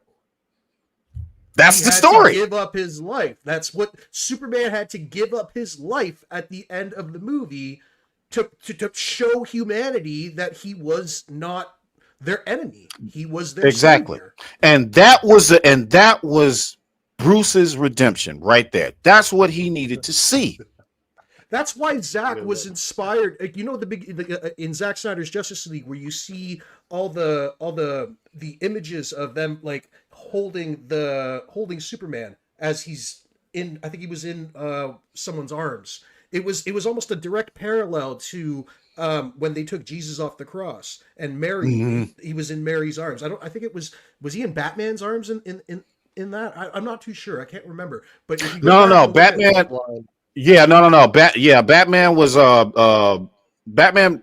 What was it? No, Wonder Woman. I think pulled him down first. I think it was Wonder Woman was pulling him down. Yeah, I'll look it up. Like I said, if you look at all that imagery, there's only one place it came from, guys. There's only one thing that inspired all that. Zack is telling you right then and there what the inspirations for this story is. Exactly. And it's not about whether or not Zack believes in the Bible or whatever the case may be. Don't get it twisted. That's not what he was shooting this for. And he was not shooting this for religious people. He was trying to tell you about stories and things that we believe in. That's what he was doing. People believe in the Bible, right? Whether or not it's true, that's not the point. The point is most people, 95% of the world believes in some sort of higher power. They even alluded to that on BVS. You got a guy coming down who's like Zeus, only firing lasers out of his eyes. Think about it. Men fall from the sky and gods hurl thunderbolts, guys. They were literally telling you what these movies were about. And I don't want to sit here and say that stuff is too smart for y'all, because I don't think it is. I think it's just a lack of imagination and a lack of curiosity. We were supposed to be in a place right now of what they call enlightenment, where we believe in where religious questions about religion, science, philosophy, all of those things were supposed to be where we are right now, and we're still not there. And he was telling the story of, what if we were? What if we get there? What if we get there and use these stories as an allegory to our own lives and what our own myths of superheroes, what they mean to us? Yes, he went deep with it, and I understand that that's too deep for some people. So The only thing that we ever asked was a continuation of that. If they want to take DC in the direction that they're taking DC, I'm all for it. If that's what they want to do, then go ahead and do it. But don't for 1 second tell us to move on from something that wasn't completed and wasn't finished, that we did not get to see, when you know damn well if Zaslav came in the door right now and cut the legs out from Peter Safran and James Gunn, what is the first thing Gunn fans are going to do? What are they going to do? Lose it. They would lose their mind. They'd lose their shit. Yeah, they would lose it. We want his story finished. That's all. If we don't get anything else, of course, we want to see the air cut. Of course, we want to see all these other things. But to me, Zack Snyder's Justice League 2 and 3 are more important than anything else to me, in my opinion. Man of Steel, Batman versus Superman, Zack Snyder's Justice League 2, Justice League 3. Those are five. Those are movies that complement each other, that need to be completed in order to fully tell this story the way it should have been told. And it's funny because you said earlier, that you were talking about Revelations, right? Mm-hmm. My theory is that is what the last 2 Justice League movies are. It's Revelations retold. The 4 horsemen are riding, baby. Yeah, it was the end times. What did Steppenwolf say? Great darkness begins. Mm-hmm. That's what they were talking about. And it doesn't matter if you're religious or not. You can't help and you can't deny that would have been epic. An epic story to tell on film. And it's mythology that we all as human beings understand and can relate to. Understand it because it's been told to us centuries after century after century, and we paid attention to it. But remember what I said though, that this was a time when people were like I said, science, philosophy, and all of that. These were thinkers back then. We unfortunately don't live in those times anymore, Rocks. We're in the digital age where the truth is people's vibes, and doesn't matter what they see outside, as long as they feel a certain way, that's their truth. And there is no such thing as somebody's truth. I don't know why people say that. There's no such thing as that. There is the truth and there is a lie. It's just as simple as that. So, agreed. All right, you done? Phil? Yeah. We got any more?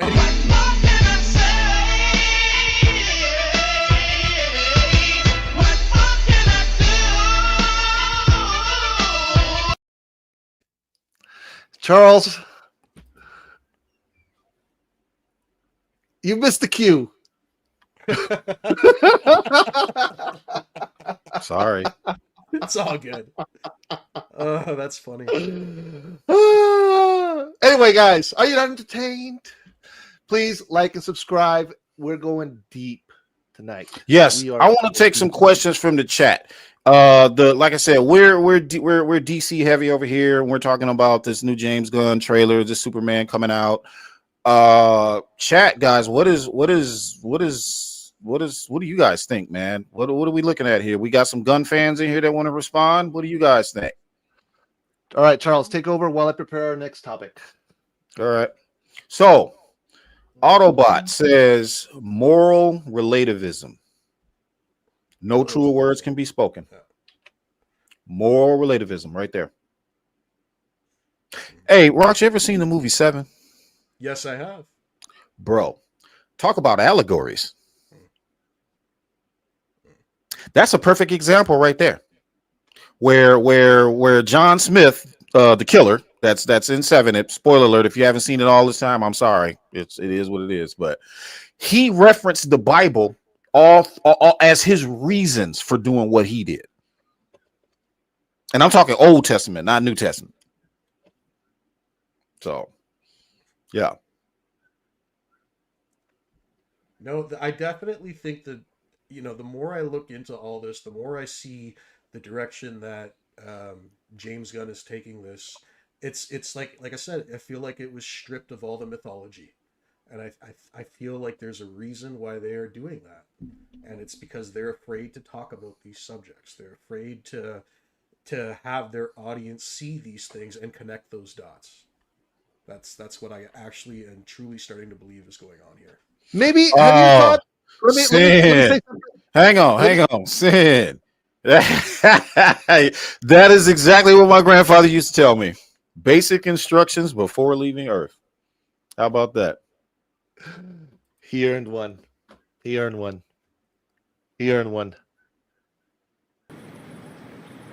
Spartans! What is your profession?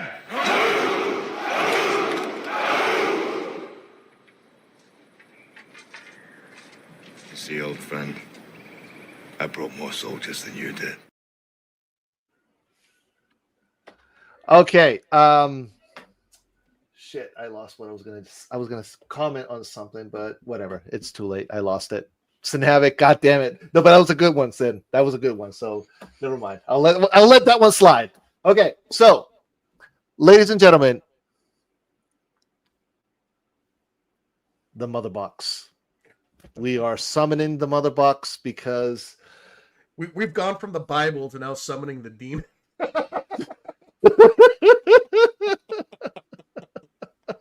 Oh, that's funny. Oh man. Okay, yeah, let's do this. Remember last time when we did the numbers for the teaser? Remember the percentage? We were comparing the percentage of views to likes. Yep. Right. So I did the tally this time, and I wanted to compare what we got last time, because remember that when we did it, it was like 2.59 something. It was for the teaser trailer, not the 4-minute preview, just the teaser trailer. Yeah. Okay.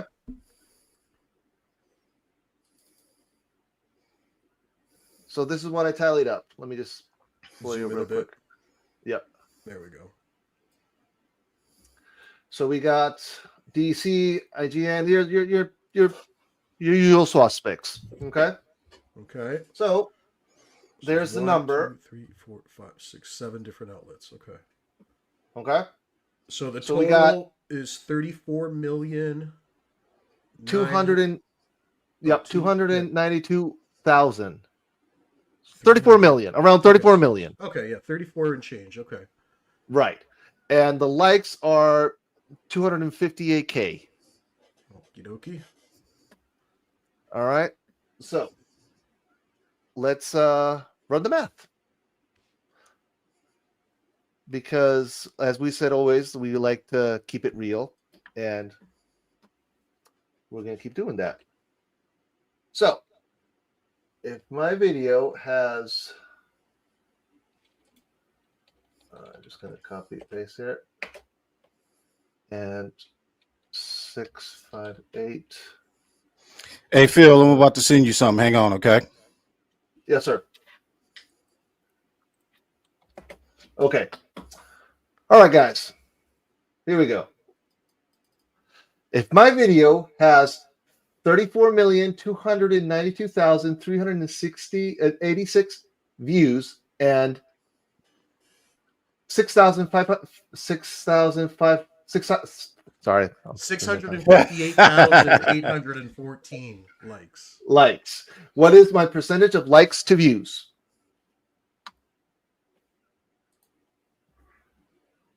Okay. 1.92% likes to views. Wow. That's even You lower guys- than last time.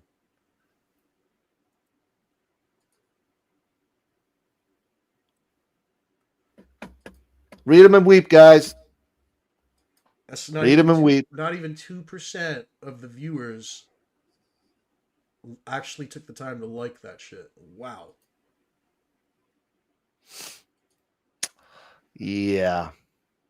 And I stand by what I said last time. If people aren't engaging with the trailer, clicking like, that tells me that they're not actively looking forward to this movie. And also keep in mind, though, we caught a lot of chat bots in the comments of the trailer. A lot of repeat patterns, this and that. So basically, they're trying to sell this movie to the general audience with fake comments. So it's like it's like you're still trying to manipulate the situation, and you just can't embrace the obvious. We know the movie is going to fail. Nobody gives a damn. Like, we were just talking about this right now earlier about why they're not explaining the taking all the mythological and doing it this way. So there's a reason. So take it what you guys like. That's crazy. Less than 2%. So guys in the chat, what do you guys think about those numbers? I think if this movie has the perception of doing well when it comes out, then something smells fishy. Like, if we find out this does like record-breaking numbers,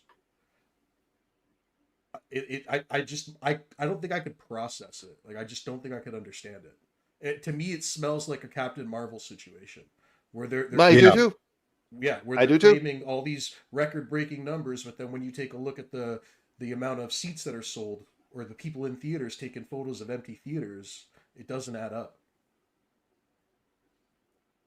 And this is the crazy part. Like, these outlets and media, we've seen this before. We follow this shit. We track it. We document every receipt. So you think when you guys try to spin things, we're not gonna be prepared to counter? Just saying. But okay, you guys want to keep shilling and you guys want to keep just listen. We already know it's not gonna succeed. We all know that already. All right. But hell, if you guys want to enjoy it for what it is, you know what? Fine. Go watch the movie, enjoy it, have fun. But reality is the numbers aren't there. I'm sorry. The numbers aren't there. Like I said, I just don't think it's going to click with the general audience. And James Gunn fans are not general audience. Like, I'm sorry. They're niche. They're niche. There's a kid in my Mr. Grayfield X, I do hope it is a joke, brother. I really do hope you are joking. Because like I said, our stream here, we are trying to bring everybody together here. But if people are going to be talking shit, we can't have that. I missed that, Charles. What did we miss? No, they left it up for me to read. I'm going through them now. Okay. Now, I don't know who you are or where you're from, but I am 52 years old, brother. I'm not a kid. Okay? I'm not. This is not a joke. We started this channel here to try to bring everybody together, Gunn and DC sides. I get having this digital age is easy to just pop off and say crazy shit because nobody knows what you look like. But I would appreciate it if you would show us some respect while you're here. I'm going to say that once, and that's the only time I'm going to say it.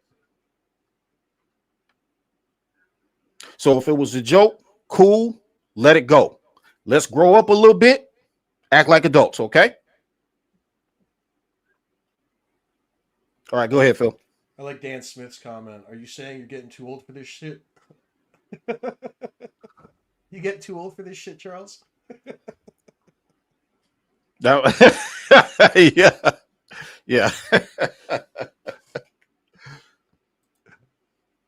Oh man. All right. So what else can we talk about? So I mean, listen. Oh.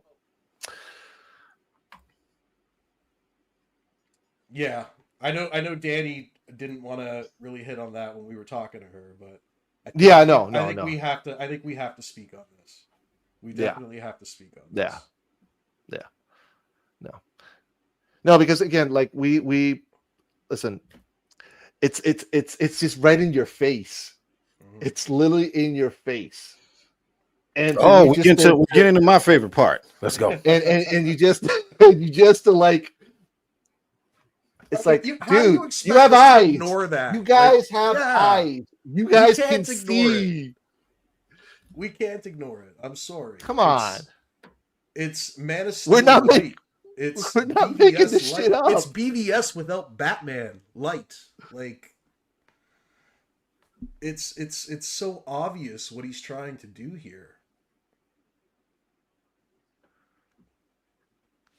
Oh my god! All right, where's the? Where's the?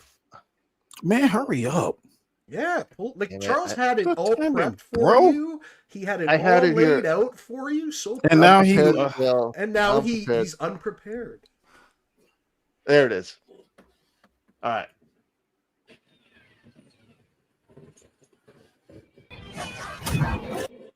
All right. Play. There we go.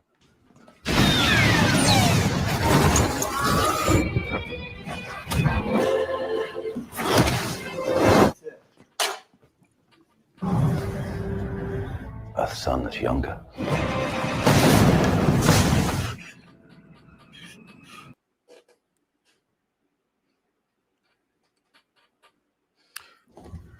By the way, here's another. Hold on. And here's another one. All right, go ahead. You seemingly acting as a representative of the United States representing anybody except for me around the world. and doing good. I would question myself in the same situation and consider the consequences. People were going to die. I wasn't representing anybody but me and doing good. I want to do good. You know, Sorry, guys. We're having this chat. That first comparison video, you know, you could chalk a lot of things up to coincidence, but there is not a chance in hell that it was just a coincidence that James Gunn had to do the can throwing. And I was just about to say before everybody comes into the chat and start talking crazy. I wear glasses. Okay. Me too. A lot of people without my glasses, I can't stuff is blurry. When I put my glasses on, though, think of these like a second pair of eyes, clear eyes that can see pretty much everything. What I saw from this trailer and stitched together from KS crossover. Mm-hmm. Yes. Yeah. Shout out to KS crossover. Shout out to KS crossover. If you are watching, brother, you keep coming with the examples, and he is fire with it, man. He just keep it coming. Keep it coming. Yeah, he just keeps it coming, man. And I love that shit. So y'all got eyes. So as Aquaman would say, you got eyes, so see. What did y'all see? Did y'all see completely different shots than Man of Steel and BVS? Or did you see almost shot for shot like Man of Steel and BVS? I know what I saw. Like I said, we could chalk a lot up to it being a Superman story and there being similar beats, but like when it comes to the can throwing, it's obvious at that point. Like that didn't. When it comes to the thematic allegories, those are the same. The only difference is one is not religious related and the other one is just, you know what I mean? It's just about a dude with powers. That's pretty much the difference right there. Yeah. Zack Snyder had a religious allegory to human beings asking the questions and does he abide by our will or does he abide by his own and all that kind of stuff. Yeah. Same exact shit. Gunn stripped all of that away. He just stripped it all away.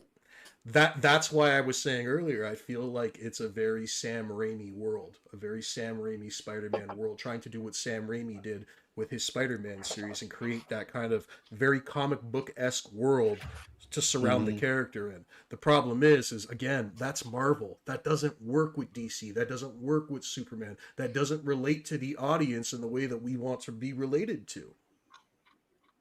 Yeah. We want to relate these characters to our mythologies, to our different gods or whatever. You know, that's just human nature. That's how, if you were to introduce these characters into this world, how would we all look at them in real life? How would we react? And then maybe, and that's what it is. You know, maybe that's what it is. What it is human beings. We have not, you know, to use a phrase that they use on BVS, you know, how they were saying that we do not have a great track record when it comes to, you know, following these type of tropes or whatever. We don't have a very good track record of looking at ourselves in a mirror. And deep down, somewhere in your core, somewhere in your subconscious mind, you are frightened to see your story unfold on screen. And when I say your story, what I'm really talking about is our story. Because you know how you would treat this man if he were really here. You know how you would. Let's be real. If we treat immigrants with no powers like shit, then what makes you think we won't treat him like shit either? Well, I think it goes even deeper though, Charles, because I think the scarier thought of reflection is, what if, and like I said, this goes deep, but what if somebody did already come and do these things, and we did treat him the way he was treated, the way it was explained and told to us? What if that element, you know what I mean? What if it's like it's already happened? And what Zack is trying to kind of show us with his story here is, have we really evolved? If somebody like that came again, would we just be bound to be making the same mistake again? What did I say? What did I say not 15, 20 minutes ago? What did I say? We have not reached the age of enlightenment.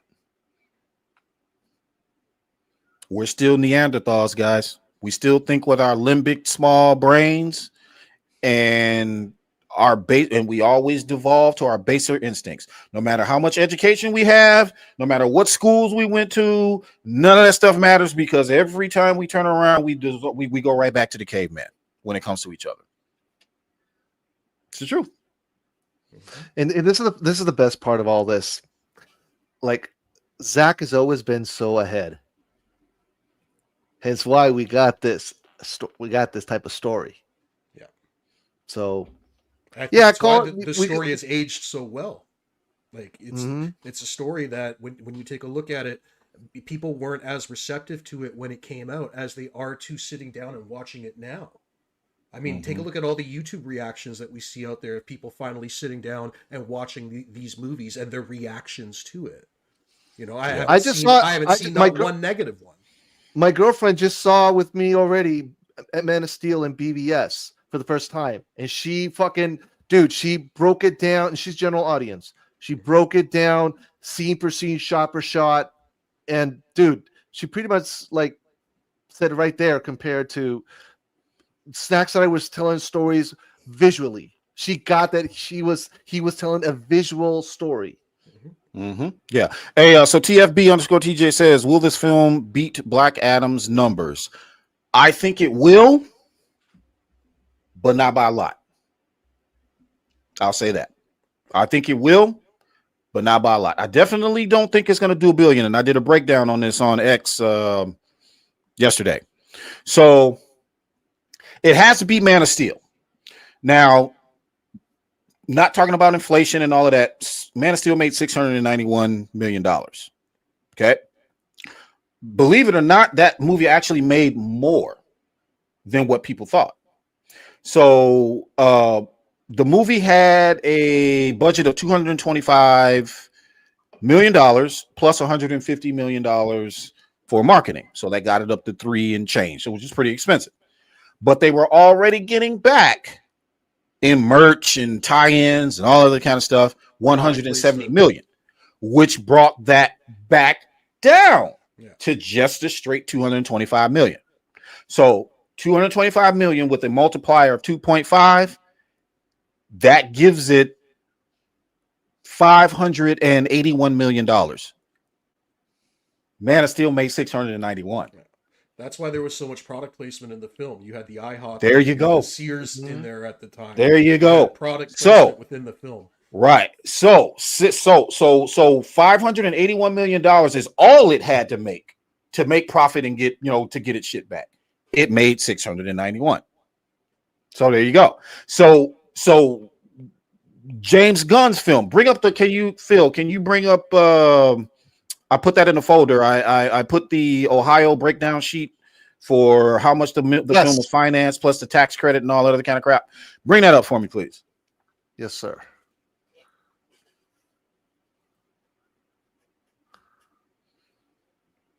And this is we're bringing this up because people are saying that the Superman film financially does not have to beat Zack Snyder's Man of Steel, but it does. because of how much the movie costs. So scroll down for me. I don't know if everybody can see that, but all right. There you go. Zoom in a bit more, Phil. There you go. So 363 million in adjusted dollars there, 1191 in the tax credit. So that brings it down to like 340, somewhere around there. So 340, let's just say another 50 or whatever for marketing, whatever little marketing they did. Let's just call that $400 million. Off the top of your head, anybody know what the multiplier is? 2.5 times 400 million. Not off the top of my head. That's $1 billion. That's $1 billion. This film needs to make $1 billion. It can probably skirt by with a little less than that, 950, 900 million, whatever, right? But it has to be around that number to beat Man of Steel. Anything less than that, if it makes Man of Steel numbers, it's still a failure. Because this movie costs more than Man of Steel. Man of Steel made its money back before the film came out. This film cost $363 million, guys. Let's call it 400 million times 2.5. Not 2, not 1.5. 2.5 multiplier is what they need to do to make this film a success. Now they can spend whatever numbers they want to spend. But when it comes to the forecast, when it comes to the P&L reports, when it comes to the guys that put the money and the time and the effort into investing into this, they're looking for a return. They're not looking for this movie to cost 363 million and then it only makes 700 million. Yeah. That's barely half the budget back. That's nothing. They need to make 950 at least 900. I'll give them 900. They need to make 900 to that. They need to make that or more for it to be a success. Yeah, because they want a return on their investment. It's that simple. Exactly. They want a return on their investment, guys. So that's what that film needs to make in order for them to make profit and make their money back. That's what it's got to make. It's got to make Barbie numbers, basically, is what I'm saying. And if it doesn't, think about what they've sacrificed for this. They sacrificed the entire DC universe. Well, you know what? A lot of people, you know what? I was on Sills. I can't remember whose stream I was on. It was a long time ago, but everybody was cracking up talking about what they're going to do as far as roasting goes. And you know what I said? And I was completely honest. I said, you know what? If this film fails, I'm not going to make fun of it. I'm not going to dance on the ashes. I'm not going to do any of that stuff. I'm going to be kind of upset. I'm going to be upset because from the very beginning, from this hashtag is wacky, I talked to Zack Snyder. He's moved on. Him running his mouth on the internet, him being egotistical, him lying, him changing the conversation, him changing the story, him putting himself and inserting himself in every single thing that is Superman. Motherfucker, you better make $1 billion. Because otherwise, you have wasted my time, my 2 birthdays that have gone by. I'm 52 now, 50 when this journey started, 49, somewhere around there. You have wasted another 2 years of my life waiting on something that you claim that was good. But more to the bigger point of that is, even if it is good, and I'm being honest, even if it is good, I'm not going to go see it simply out of principle because of what you did to Zack. See, people think that this is about James Gunn. It's not only about it is about James Gunn because he decided to raise his hand and say, pick me, I'll go ahead and do it and make the best Superman ever and screw Zack Snyder. He didn't say those words, but we all know what we feel like. For his actions, that's what he did. Yeah, for his actions. And ever since then, he has been on this Twitter just talking smack about the fan base and everything else. Not one time has Zack ever done that. Not one time has Zack ever done that. He is on here purposely dividing the fans. He told the cast, and Rachel Brosnahan came out, and I got that clip, and it's in the folder there, Phil, in an interview, and I think it was it the interview with Variety? I can't remember who it was, but saying James Gunn practically came out and said half the folks won't like this film. The other half will, and it's the bad half that won't like it. Now, when he made that reference, who do you think he was talking about? He's talking about us. Now, how do we expect James Gunn fans to behave themselves when he can't?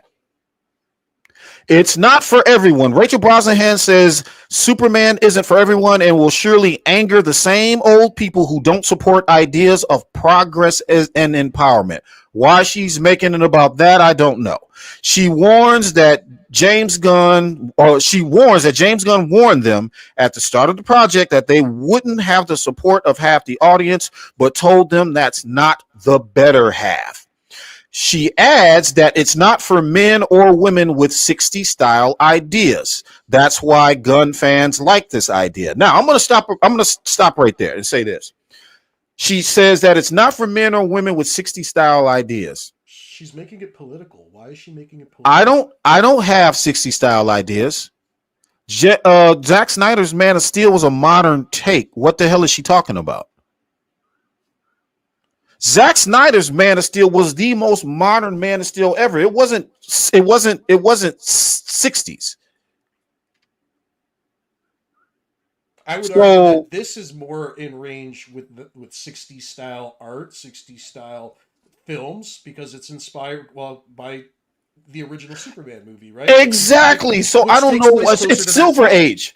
Right. It's Silver Age. So I don't know. This makes no sense to me. Why she's throwing that into it? It doesn't. It made absolutely no sense. It seems like she's trying to make some kind of political commentary. That's the vibe. And see that right there. If he's making this movie about about that, I don't want to see it. I definitely don't want to see it now.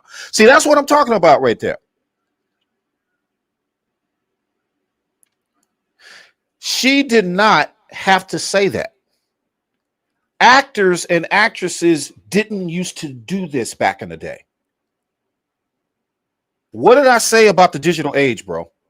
It has made everybody way too fucking comfortable with saying shit whether or not it's true. Mm-hmm. But this is what I'm talking about right here. Half the audience, he comes out and says this, and it's not the better half. And you expect Snyder fans to just jump on board with Gunn's idea. Does anybody know what redemption is? Let me explain to what redemption is.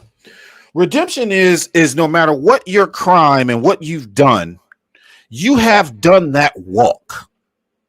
Everything from atonement to making right every wrong that you've made in everybody's lives, however you upended their lives, to the point where from that point forward, you continue on that path. Redemption is like sobriety. When you stop drinking and you're sober, you are on sobriety forever. There is no such thing as you not being an alcoholic anymore. Your sobriety is forever. You continue to walk the same path. You continue to go to those meetings and say, "Yup, it's been 40 years. I haven't had a drink in 40 years, but guess what? I'm still going strong." That doesn't stop. Now, when back in his trauma days and back in his weirdo days, when he was doing all of this shit, never did he imagine that he would be in the position that he is right now, which is why he acts the way he acts. But now that he is, he hasn't gone on that walk of redemption, that walk of atonement. Yeah, he did apologize for the tweets. But when he apologized for the tweets, he went right back to doing the same shit. Right back to being online talking smack. Right back online dividing the fan base with his words. So in my eye, he hasn't redeemed himself.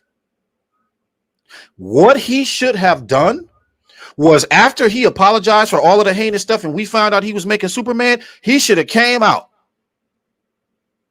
and said, "Thank you for the opportunity to make a Superman film told in my image," or whatever the case may be. That part of it is really not important. Zack Snyder told a film, an idea in his image. So that's not important. But thank you for giving me the opportunity to give you my rendition of Superman. I don't know if everybody's going to like it. I know I probably don't deserve this chance, but I do appreciate everybody in there hanging out with me. I really do hope you like this film. I think it's going to be a great film. I'm pulling from some great comics, and I hope it brings family, friends, and everybody else to the theater. Hell yeah, I'll give your shit a shot, bro. Yeah, I'll give it a shot. But did he do that? No. The very first thing he said was, this has got to be the wackiest hashtag or whatever the heck he said or something else. And shout out to Skywalker again and the Cool Table and everybody else. So the hashtag I'm talking about is selling Zack Snyder's Justice League to Netflix and all of that stuff. Y'all probably already know what it is. He came out and said he thought the idea was wacky. Now, he doesn't realize that when you talk about fans like that way, no matter what side of the fence you're on, you lose support. And ever since then, that is the train that he has been on. So how are we expected to give James Gunn a chance, let James Gunn cook, see what James Gunn has to offer, if he doesn't give a shit about the other half of the fandom that they abandoned?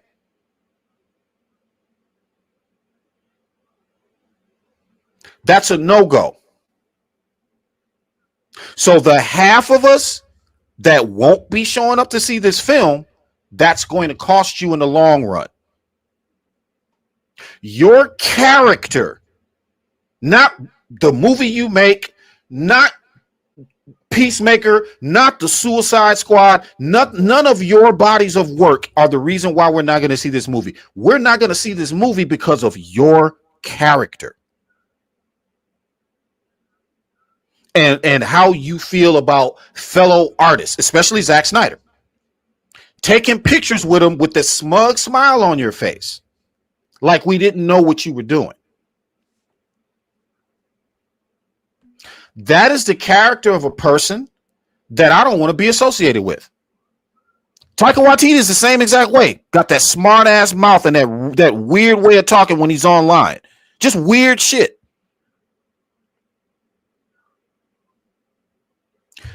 That is the reason why I'm not going to see James Gunn's film. Well, that's one of many reasons, but the main two reasons is because of his mouth. And the other reason is if I was going to give it a chance, finish Zack Snyder stuff first, and then I'll go give your movie a chance. That's mainly what this is about. I don't really care, and listen very carefully to this part because this part is important. I don't really care who runs DC. Zack Snyder doesn't even have to run DC. I just want his films to be made. I just want his universe to be completed. I don't care who's running it. If it is not his story that's being told or being completed, I really don't care who's running it. No disrespect to Christopher Nolan. I love you, brother. But if you came back right now and told me that you were taking over the DCU, I probably still wouldn't do it. It's Zack's story. If James Cameron, who I love, who created my favorite franchise, the Terminator franchise, even though there was some stupid ones in there, I still love it. If he came down, Cameron came down and said, I'm going to take over DC and I'm going to create my own universe. And I'm going to throw Darkseid in there and I'm going to do all this shit. Still wouldn't do it. Because it's Zack's story.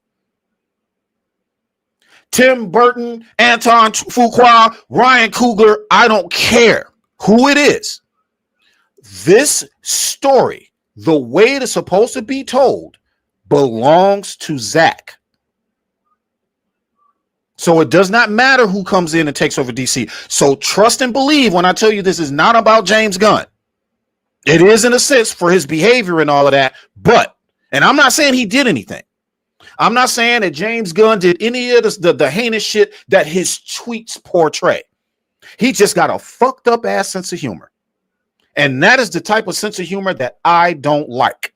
I have a kid. I have a child. Rox has 2 boys. We don't play that shit. We don't do that. That's not what you're supposed to do. That's not normal. Even when you're joking. What he did was akin to a person going on an airplane and screaming that there's a bomb on the plane, even though he was just joking. Let me ask you a question, smart people. What do you think the FBI and Homeland Security would say if you got on an airplane and screamed bomb? I was just joking. Your ass going to jail. You're going to jail for 10 years just on principle, just because you wasted their fucking time and they got to fill out paperwork. I'm throwing your ass in jail for 10 years for saying it. Simple as that. That's how we feel about the pedo jokes. Like I said, I'm not saying he did it, but it was in poor taste. It was in bad character, and he still hasn't made up for it because he is still behaving the same exact way. I'm not talking about he's putting tweets out there. I'm talking about his way, his mannerism, how he acts towards the fans, his ego. That's why I'm not going to see this film. He is in his own way when it comes to the Superman film. He is alienated half the fan base on purpose because he is trying to prove that he's better than other filmmakers instead of just doing his own thing. Let that sink in before you jump down a Snyder fan's throat. Let that sink in before you come to our pages and our timelines and our chats talking shit. Let that sink in that you may approve of his behavior and the things that he says, but we do not. So respect that. And if some way down the line he becomes a different person and it shows through his body of work and in his attitude and the way he is with other human beings, cool. But until then, he still has an arc of redemption he needs to complete. And I'm not going to see his film. I'm not going to see anything James Gunn related until that is done. This isn't me hating on his universe. I want that to be very, very clear. This is not me hating on his universe. Me and my wife saw Peacemaker. Goofy as shit. But there were elements of that film that I'm not going to lie about that I loved. Of course, it was the serious parts. The part where he was reminiscing about him killing his brother. I thought that was phenomenal writing right there. The part where he could not kill that family, even though he knew that they were aliens, and he lost his shit. And then Vigilante just said, "Hey, dude, move over for a second." And he did the job. I thought that was brilliant. And then he cuts it away with some more fart and pee-pee jokes and antics and juvenile behavior, and he lost me. That is why that's what we don't want to see, ladies and gentlemen. Or at least that's a part of the universe that could still be there if WB were smart and they Elseworlds that shit, threw it over here. James Gunn, you go play over here. Zack Snyder, you go play over there. So-and-so, you go play over there. Black Label, Elseworlds, main continuity. Just broaden your horizons and you would have been fine. You would not be in the position that you are right now. Let's get competent men and competent women running this studio that not only love DC Comics, but also know the financial trappings that they could relish in once they figure out how to get this universe off the ground. And I'm through.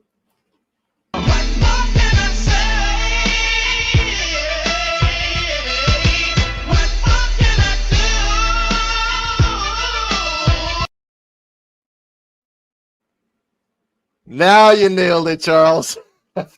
Okay, that's the way we gotta do it next time. Just put you in camera solo, and then boom. Oh, my wife had a great idea.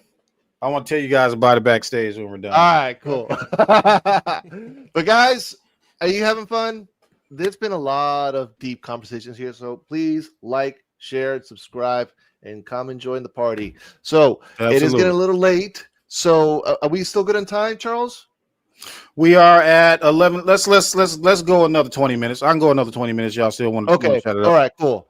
All right, so there are two last topics that I want to address, but first I want to see what the chat is saying.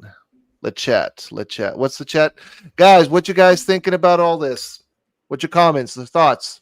Yeah, don't be afraid, man. Throw them in the chat. Let's see what y'all talking about. Yeah, we got 55 people in there right now, so okay. Let us know your thoughts, guys. Tell us what you guys think. Yep, while I prep the next topic. Charles, I'm going through the chat. Yeah, you're going through them. Okay, yeah. Okay. Yeah, I'm going through them. Awesome. All right, let me see where we at here. We got. Oh yeah, we got to go back some here. Hang on, because this was when I was going on my rant. Hold on a second. She had to.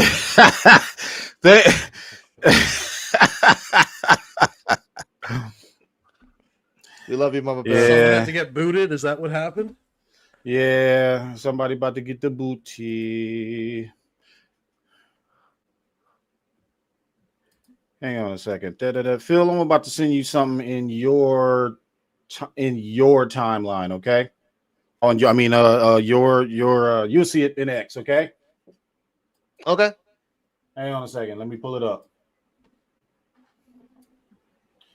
Da da da da da da da da da.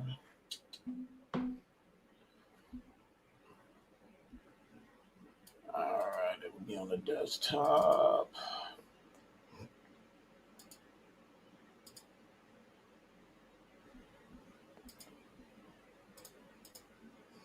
Gunn is already introducing alternate universes, and the main thing that hurts the MCU, man, is clueless.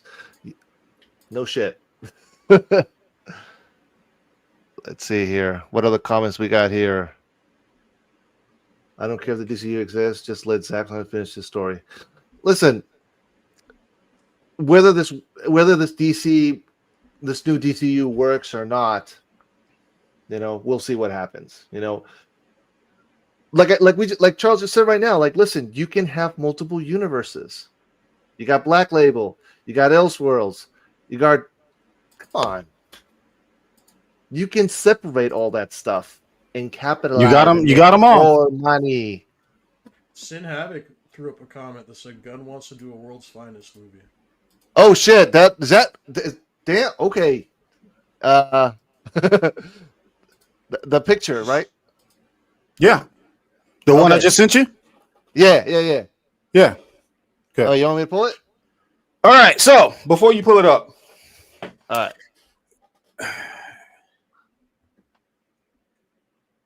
Hang on a second. I got one more I'm going to send to you. All right.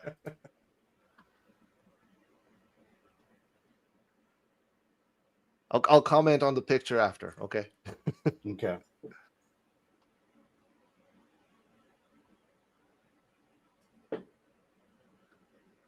Where's my other one? Hold on.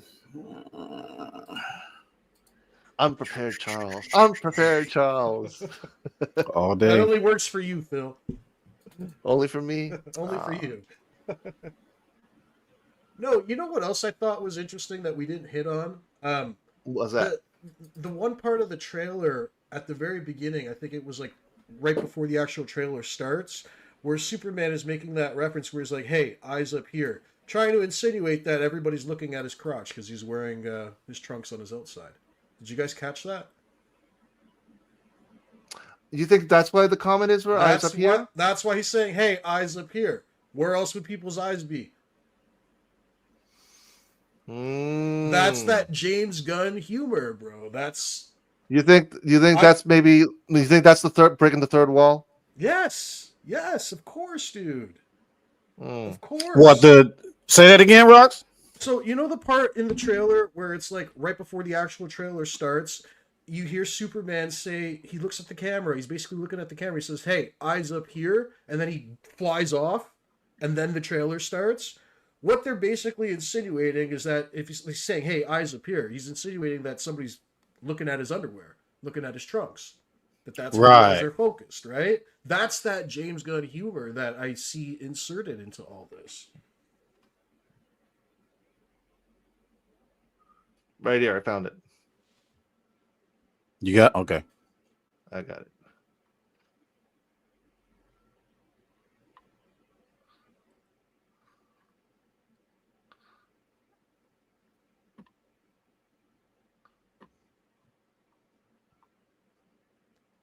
It would be at the very, very beginning, dude.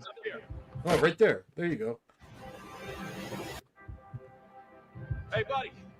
Eyes up here. What else would he be insinuating? Where would his eyes be looking? Eyes up here. Maybe in the shot. Okay, maybe you have a point. Maybe it's in the shot. Obviously, because this is the trailer, but maybe the camera does do that. Like, think about it. If a woman says to you, "Hey, eyes up here," what is she insinuating that you're looking at? Her tits. Exactly. Right? It's the same thing. I would have said her breast, but Phil said her tits. I guess. Sorry. Phil just went right out with it. Sorry. I apologize, ladies. I'm a gentleman. I am a gentleman. It's just that. Okay, whatever. I'm stoned. Fuck it. I'm not gonna lie. All right. Okay. What else we got? All right. Let me finish going through these chats. Yeah. Let's okay. finish So going okay. through So these chats. so you can send the other picture or no? Huh?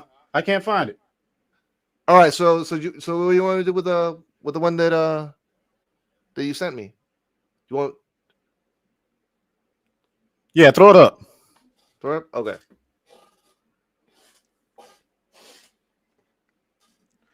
Final girl, Andrea. I'm not offended. Okay, good.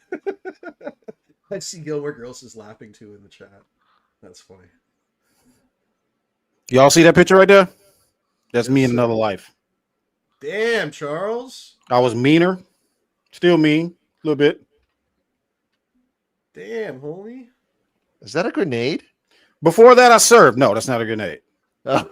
Before that, I served. Now, guys, when I say I'm about my business, I'm about my business. So when I say that you are not dealing with a child, you're not dealing with somebody who's some online nerd, that's me. Okay. When you get on here talking shit and all this other kind of stuff, you're talking to a grown-ass man. I want y'all to know that. I do not play. You served, Charles, but what did you do before you served? Huh? I said I knew that you served in the military, but what did you do before you served? Before I served, yeah, I was in school with the college. So you went right out of college right into the military. Yeah, I got my degree in criminology, and then I went I went into the military. Okay. I never went into detail with you about that, so it's good to know, bro. Yeah. Awesome. But yeah, you can take it down now. So I just wanted everybody to know that I'm cool, but I'm wise and I'm older and I don't play games.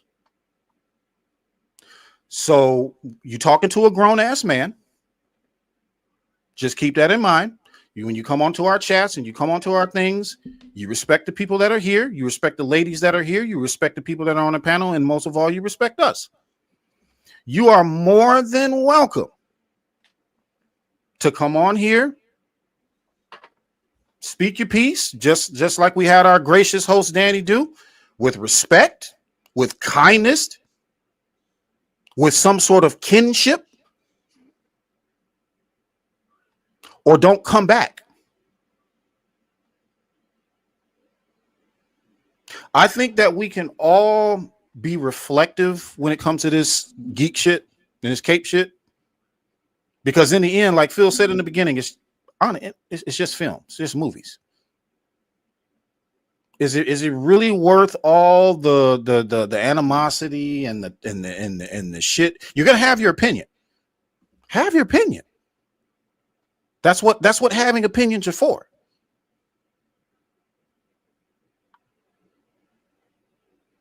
But this is just movies. This is not real life. Don't let film and movies and the things that you love turn you into a person that nobody likes. I don't know about your life. I don't know your situation. I don't know no more than you really know mine.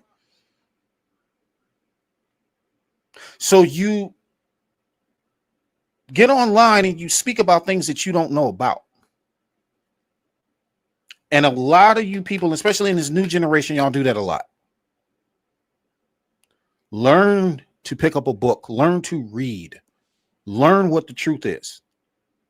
Because I promise you, the phone you holding in your hand or the tablet you holding in your hand, not watching where you're going when you're walking and tripping over your own feet. I promise you that ain't it. There's a whole big world around you going on that you're going to need to fight for. Keep that in mind. I won't always be here. Rocks won't always be here. Phil won't always be here. It's time for y'all to grow up. That's a scary thing to say, but it is what it is. We know that already, which is why we are all here. It doesn't matter if you want the fantastical to get away from the realism or if you want the realism to complement the realism in real life that you enjoy. We are connected to DC, Phil, Rocks, me, a lot of other people. We're connected to DC based off of the things that we saw, the realism that we saw in our lives.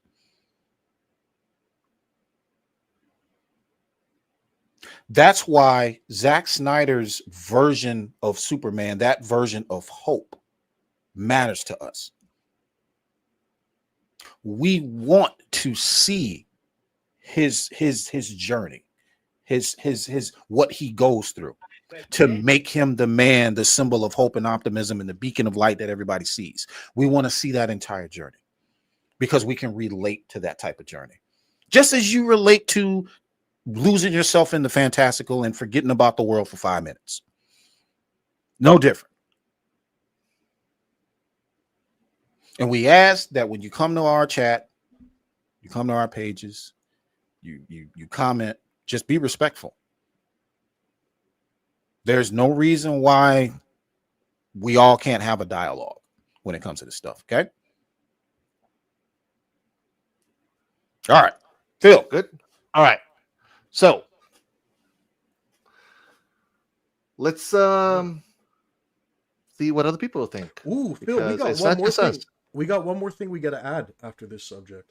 Yes, I know. I was just prepping that. That's why. Okay. So while Charles was cooking, I got that. Yeah, I got that ready. Okay. So guys, stick to the end. We're almost done because you guys are gonna want to stick to the end. That's all I'm gonna say. Mm-hmm. That is all I'm gonna say. Okay. So, let me go back to the video. Okay, so we grabbed some clips from different people on social media reacting to the movie. Pretty much more general audience, not the nerds, the geeks like us that are like breathing this every day. And they're not feeling it. They're just not feeling it, guys. Because what Charles was saying earlier, like we want something else, something more. Makes us think a little bit, makes us wonder, question ourselves. Is this my life? Is this, go deep, pretty much. Something to reflect on. Mm-hmm. Identify yourself as, One thing that also before I show this, one thing that I've noticed also is that because like I said, we were talking earlier about the absolute runs. It's so Zack Snyder. Because it's deconstructing everything and starting all over. And I think also that's one of the things why it's been such a success, because in the times that we're in now, we're maybe trying to find that type of dialogue. And okay, this type of version you like, okay, I can relate to this, So they are trying to find this, in a way, they're trying to study where's the audience. What type of stories do you guys want coming now, moving forward? Think of it that way. All right. What is going on with DC? Here we go. I thought this was supposed to be a new. There's so much uncertainty surrounding every other project except Superman. Half of the DCU slate. We got an echo, bro. That means the Batman has been delayed 3 times. Better. All right, 1 second. Sorry, guys.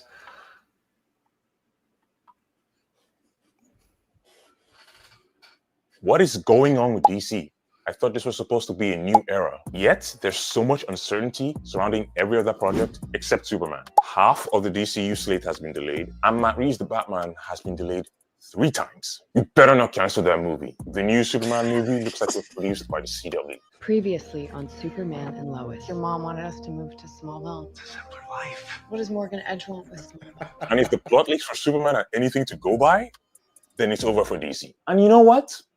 Maybe that's okay. Maybe we should be at peace with the fact that there will never be a functional DC universe, especially not under Warner Brothers, because no other company can run an IP this badly.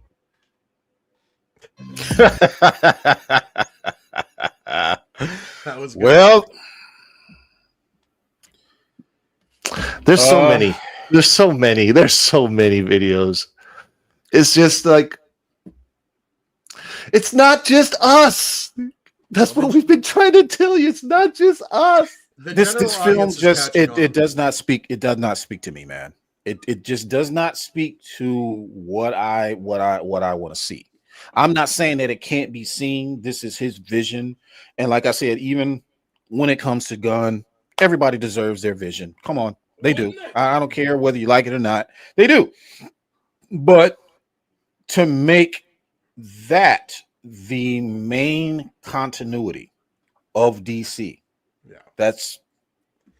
I can't get with that, bro. I like the CW reference in the CW Lois and Clark reference in that, because it's so true. Like, I'm looking at this movie and that's the vibe I'm getting. And I'm not taking anything away from Superman and Lois. It was a great show, but it looks like a TV quality movie. Mm-hmm. Yeah, Lois and Clark. Superman and Lois. That Lois and Clark, Superman and Lois. They were TV quality films, but you know what? They've done such a phenomenal job in those shows.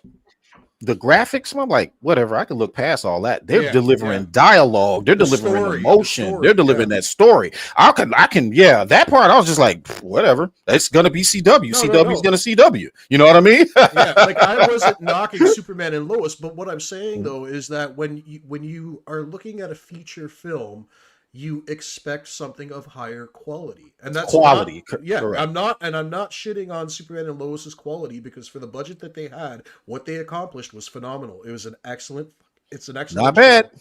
Yeah, an excellent show. Not bad. But like I said, when it comes to a feature film, if your feature film is resembling a television show, you have an issue. That's not film. It doesn't look like film to me. It looks like TV quality, CW quality, which is why I'm glad I saw that reference in that clip that Phil just played. Here's another one.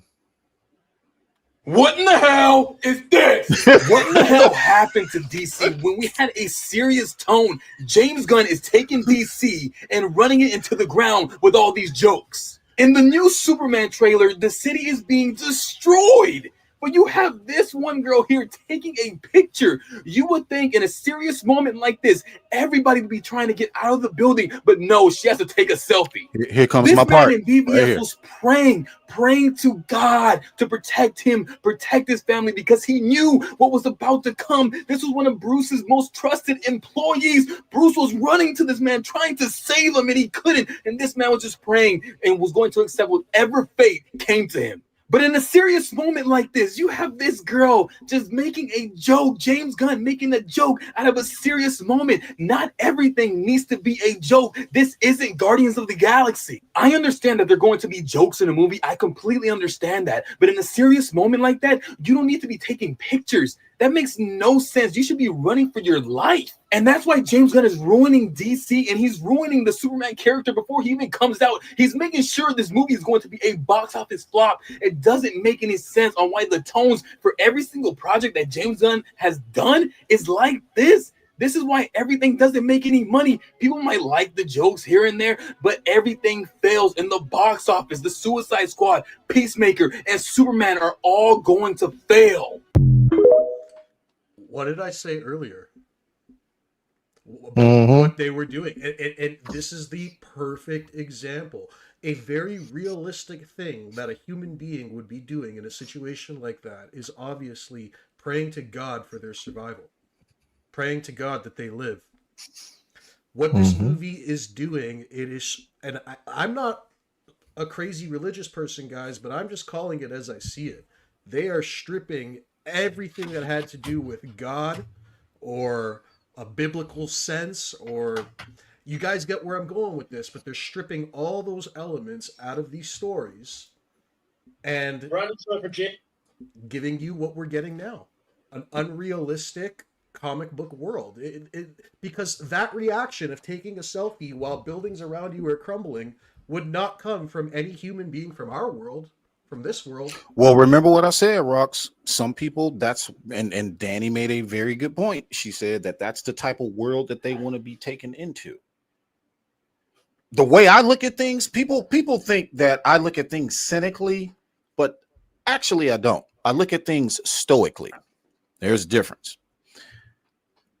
I look at things like, we all know that things aren't going to change unless we change them. I am the type of person that says, yes, show me our fallacies. Yes, show me the wrongdoing. Show me the problems. And then show me how to get out of that problem. Lead me to the light. Lead me to the way of how I can get out of that problem. Whether you're religious or not, that's got nothing to do with it. It's about being a good person, being a good human being. Morals. Having morals. Correct. There you go. Correct. Having morals. Correct. All right. Which is why Jarrell, I mean, like I said, he killed it. He killed it, man, with his lines. You know, you're giving an idea, the people of Earth an idea to strive towards. And the idea is compassion. The idea is hope. It is treating each other with respect. It is treating each other with kindness. It is being that hero for other people. That is what Kal-El's responsibility as Superman was supposed to be. Jor-El told him as much. Jonathan's job was to show him how to get there. 2 fathers, 1 son.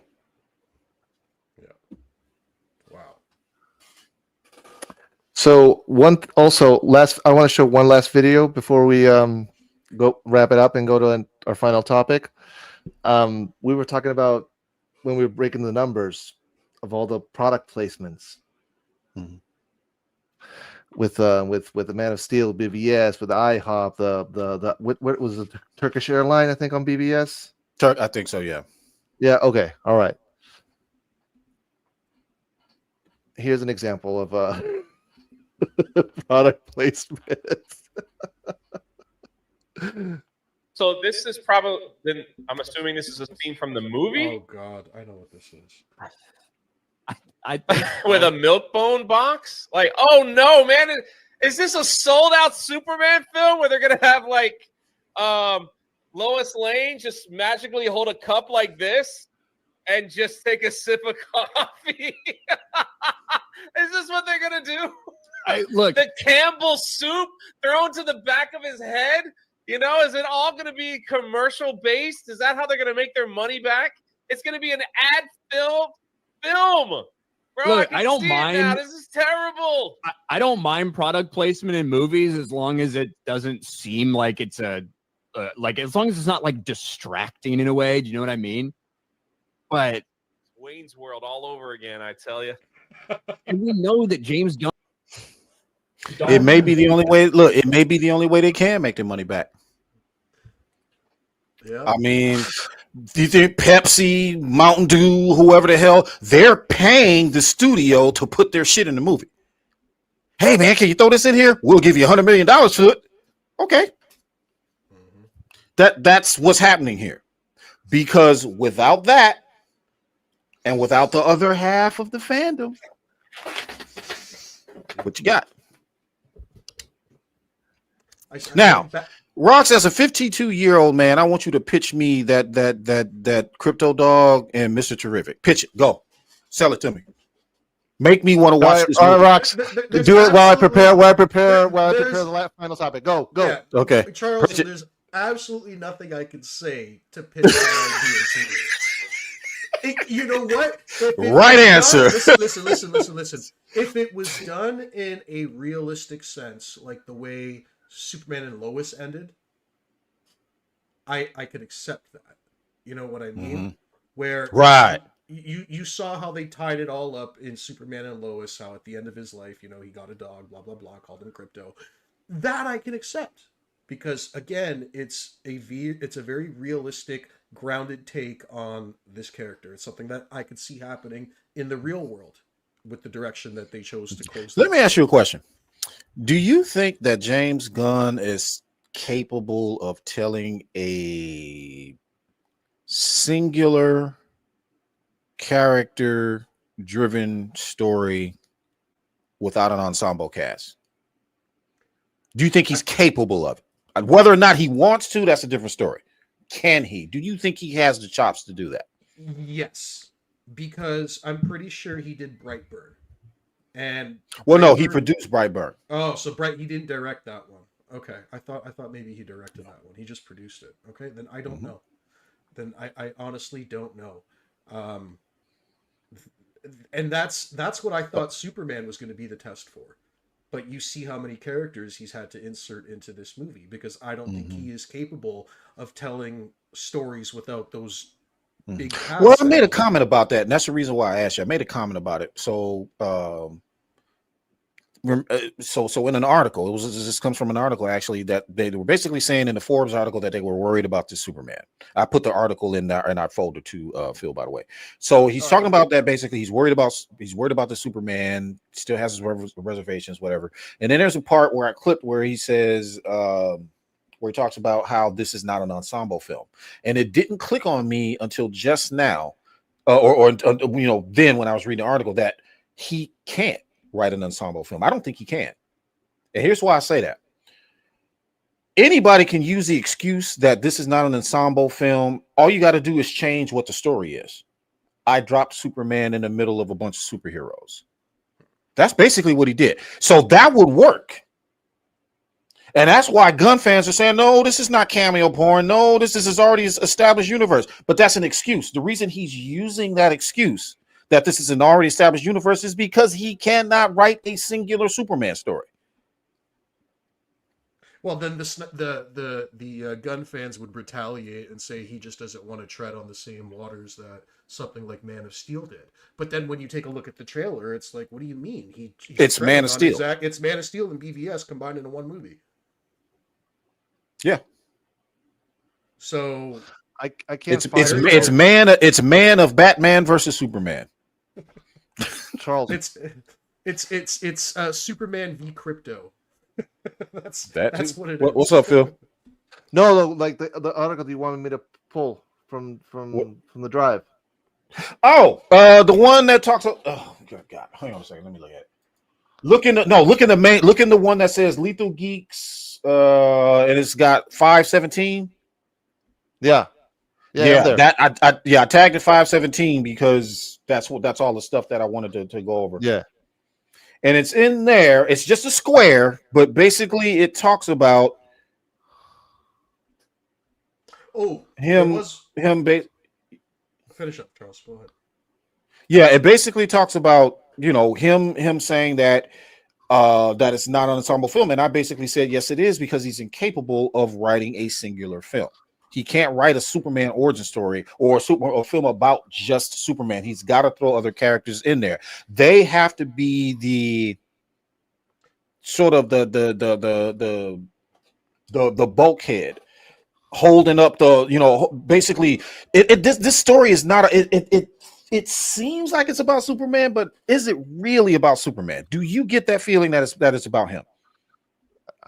Yeah, I do. Do you? I do. Yeah.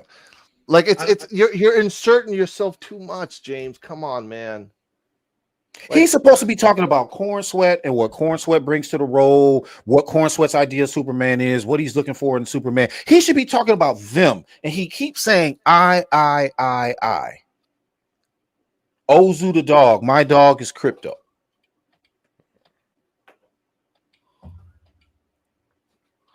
It's just, listen, like, I can't find the thing. All right, whatever, never mind. I got the item ready. I'll just say this, like James, we all got problems. We all got issues. Okay? We're not perfect. Do we want to if okay, so you said, dude, we saw the video. You said that you were inspired by Zack Snyder when he did when you guys did Dawn of the Dead. Okay, and it's okay to learn from other artists and make your own stuff. But That's dude, okay. I'm sorry. What you're doing here is just a complete copycat, dude. I'm sorry. I'm sorry. There's one comment I wanted to highlight. It was Bass Reeves. Okay, it was at 11:46 p.m. Gunn changed the soda can hit to the head. Did you guys catch that? Yeah. He's not flinching. In the original trailer, when he got hit in the head, you saw Corn Sweat Superman flinch. You saw him blink his eyes and flinch. They cut that. They cut that out. I did notice that, and I did want to highlight that. Yeah. Okay. All right. Ladies and gentlemen, thank you for sticking with us. We're about to make a big announcement. Yes, because we like to listen. We like to invest in you guys because you guys join us every 2 weeks for 2, sometimes 3, or maybe rarely 4 hours of just ranting and talking shit and just, chopping it up, being a geek, being a nerd, being a fan, movie talk, pop culture, comic books. That's what we do here at the Lethal Geeks. And shout out also to Dani that I was very grateful that she was able to come in, and hopefully we can get more people to come into our show and chop it up with us. And because that's what we're trying to do. We're trying to meet other people. We're trying to cross the aisle and meet other people, have a conversation and learn about each other. Because it's not about whether we agree with them. It's about being able to extend a hand and have the conversation and find some kind of mutual understanding. That's the whole point here, guys, is just to be able to talk with other people. And we can't keep having conversations with ourselves. We can't keep having conversations with people who just agree with us. It's important that we have conversations with people who are more open to a different narrative than we are, or who don't necessarily. Actually, you know what? There is one more thing that I want to address before we shut it down. Sure. Go for it, buddy. I want to address this fandom toxicity that's going on. I know what you're talking about. I want you to bring up the one that's got Zack Snyder's picture with Autumn. You know the one I'm talking about.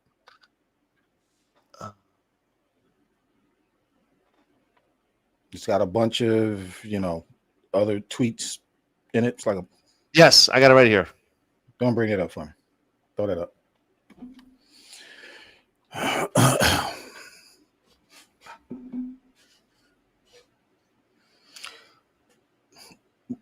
Phil, what I want you to do is, can you make that square bigger? All right. So in the picture right here, that's Zack Snyder's daughter, Autumn. She passed away. Obviously, people know why. You got to do is look that up, which was the reason why he stepped away from the Justice League project at the time. Now, obviously, we all know instead of WB saying take a hiatus, we'll pause the movie. When you're ready to come back, come on back. They just threw Joss Whedon in there and tried to turn it into Marvel, which again also lets us know that was their plan the whole time. By the way, this isn't a new thing. They've been chasing Marvel forever. But I want you guys in the chat, I want you to take a look at these tweets. We got one from, I don't know if these accounts exist anymore, but this is the type of behavior that we talk about, where you're jumping over here calling us toxic, yet you don't check your own people. And these are the type of things that I'm talking about here. Go ahead and scroll to where it said, keep going, right there. Stop right there. Comic Nerd 2 on the right there. If you're looking at your screens, ladies and gentlemen, it says Comic Nerd number 2 right there. Snyder sexually harassed and killed his daughter. And then below that, Neon, let's rape my adopted daughter and make her consider suicide. Pedal Zack Snyder. Now, I want you to think for a moment about your behavior and why you would think that something like this is normal, and that your mental facilities are state of the art, because clearly they're not. Zack Snyder fans, you know what we do? We will respond in kind, and we will talk shit back to you if you do stuff like this. But you know what we also do?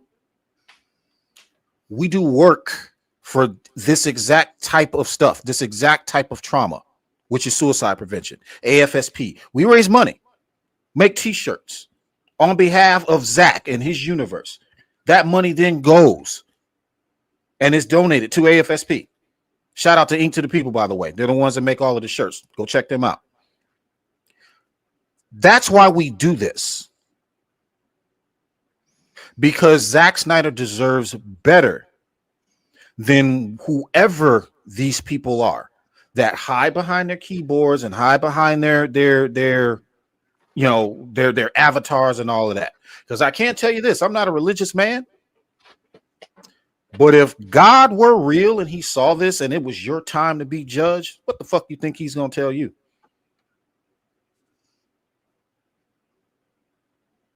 Keep that in mind, that you don't know if God exists, and neither do I, but I would sure like to be on his good side if he does.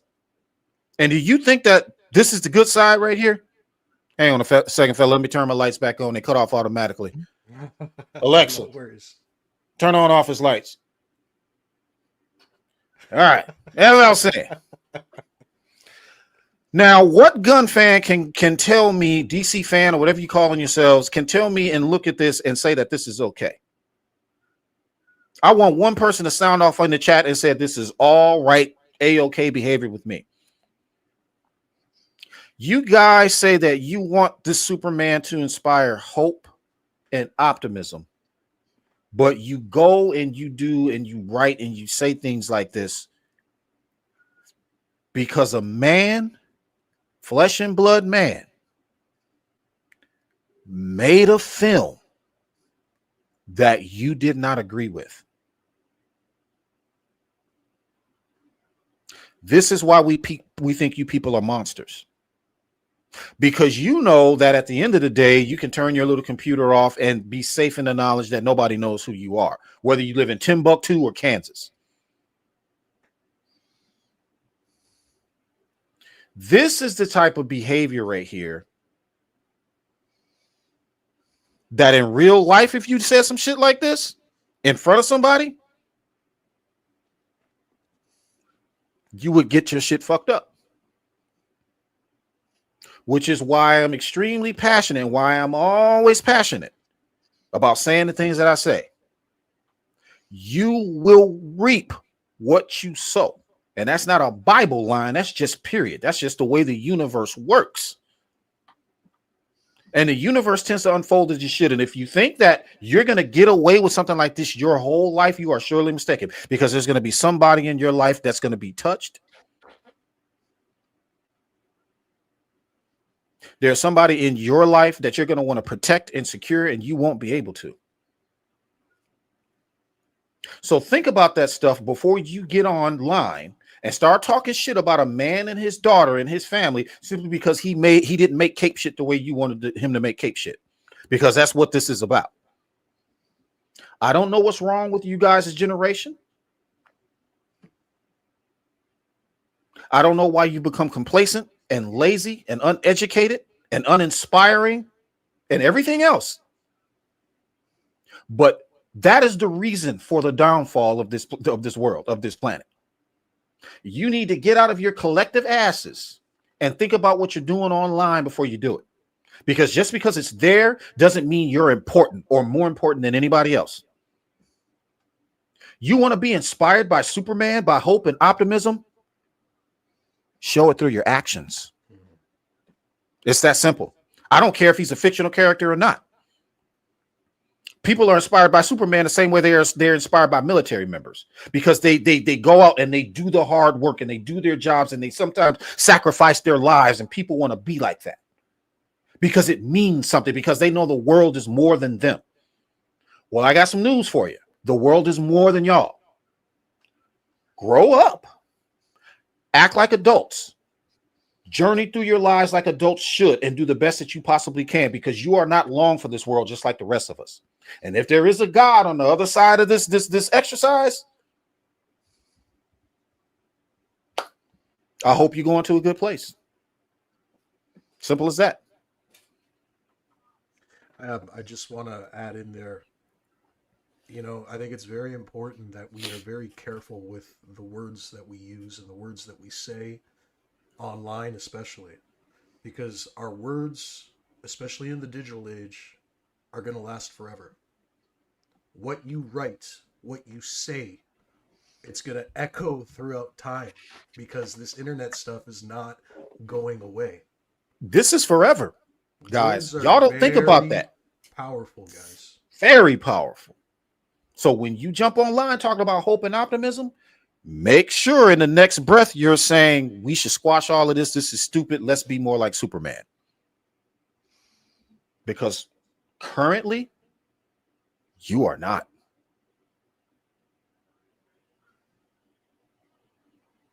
That's all I got. Anybody else? No. Well done, buddy. Nope. Well done. Let's wrap it up, Phil. All right. Ladies and gentlemen, thank you very much for sticking with us till the very end. And now we're about to make it worth your while because we are announcing our 1-year anniversary giveaway. And you guys know that we love to give you presents. And I thought that, you know what, for our first anniversary, this is the perfect one. Allow me. Dun, dun, dun, dun. Drum roll. Dun, dun, dun, dun.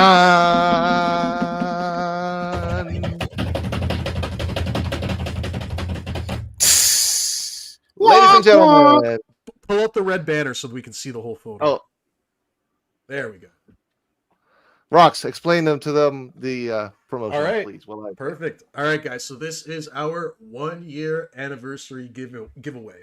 And as we're doing it the exact same way we've done all of our contests, you're going to see this photo up on all of our platforms. You're going to see it up on Facebook. You're going to see it up on Instagram. You're going to see it up on X.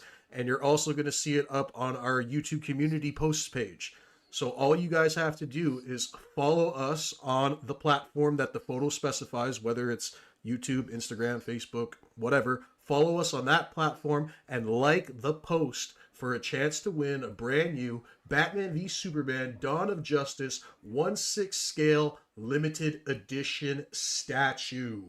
That is a massive prize, guys. Look right here in the count. Look at the count. 8 of 530. 8 of 530. Only 530 of these statues were made, guys. So this is a awesome piece for anybody to add to their collection. And a winner will be selected live on the Lethal Geeks podcast Saturday, July 12th. That is going to be our 1-year anniversary celebration podcast, guys. And on that show, we will be giving away that bad boy right there that Phil has in his hands. Oh, throw that close. Put that all the way up to the camera. Pull you up. There, there you go. Let them get a good look at that. Look at nice. This.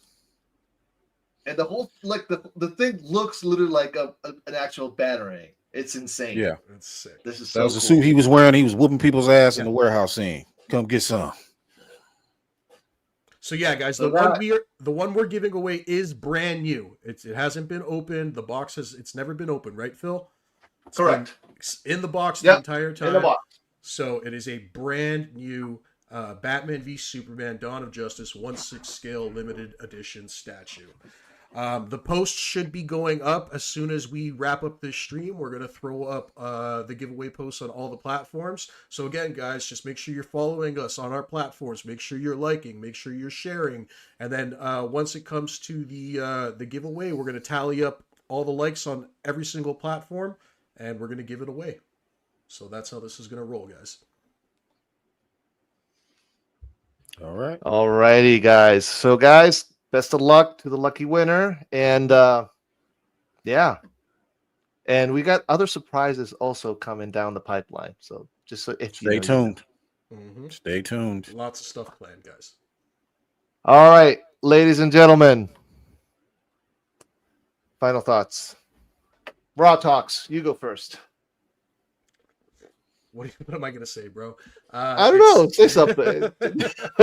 It's been a fun night. I'm glad I was here to talk to Dani and get her thoughts on Superman and her opinion of what is transpiring with Gunn's DC universe here. And like I said, I might not agree with everything she said, but you know what? I'm willing to listen. I'm willing to hear her side, and I'm willing to just be a fan and listen to what other fans are asking for as well. So it's not just about what we want. We have to respect the fact that there are other people out there who are genuinely interested in this movie, and we want to hear what they have to say. So I want to thank her for coming on. I want to thank you guys for being my co-hosts here every 2 weeks. I love doing this. I'm so happy to be here every 2 weeks with you guys. Yeah, it's past my bedtime. Yeah, definitely. But it's been a fun night, and I'm glad we had these conversations. We went really deep tonight, deeper than I thought we would on many of these subjects. But you know what? I'm glad we did, and I'm glad that people got to hear our perspectives on this. Charles, your final thoughts, buddy. I pretty much talked all night. That's what you're here for, Charles. Yeah, I appreciate everybody coming out as usual. Like I said, this chat exists because of you guys. We all started on the same journey, trying to make sure that Zack Snyder gets the recommendation due to him, and have his universe finished. So we appreciate everybody in the chat for coming out. Like I said earlier, be the person that inspires you, that you look up to. If it is Superman, Batman, I don't really care who it is, your mom, your dad, somebody in the military, no matter who it is, find somebody that inspires the good in you, because everything that is going on right now is not good.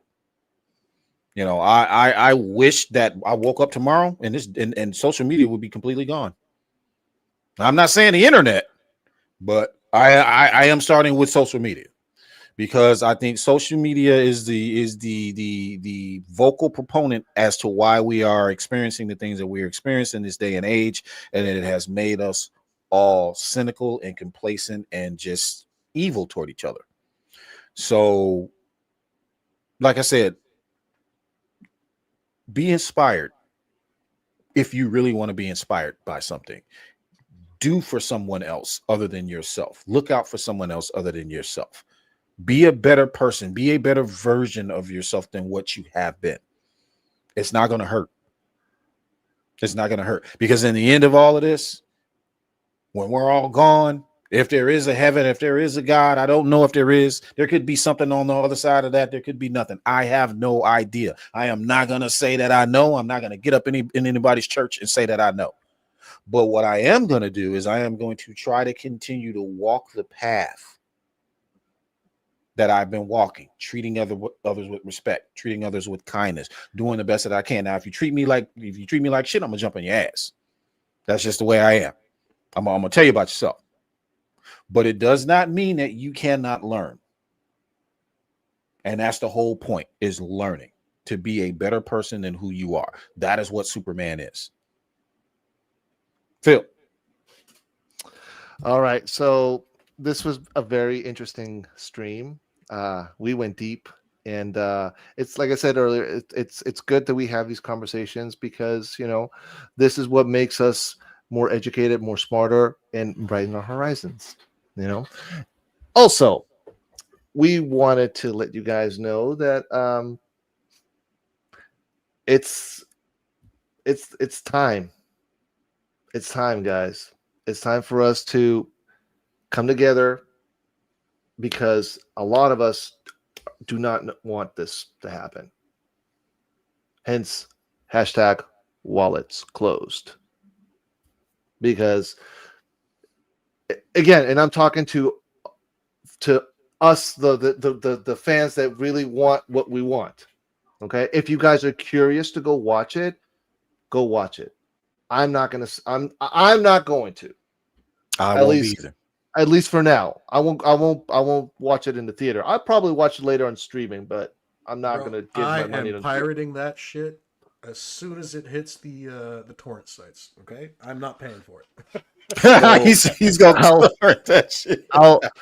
But we were talking earlier, like if there's an audience for this movie, go enjoy it, and that's okay. But don't complain later if the numbers aren't there, because again, you can like what you like, we can like what we can like, but facts are the facts, and numbers don't lie. And it doesn't matter what RT says. It doesn't matter what Rotten Tomatoes says. This bad boy can have a Rotten Tomato score of 93%, 99%, whatever you want to call it. If the numbers don't support it, just like Thunderbolts. I'm not saying Thunderbolts is not a good movie. I don't know. I haven't seen it yet. But I am saying this. Some people loved it. Some people hated it. It had a pretty decent cinema score, but it still did not capture the audience numbers the way it should have. This could also happen with Superman. Keep that in mind. All right. So, guys, we will see you next time in the next 2 weeks.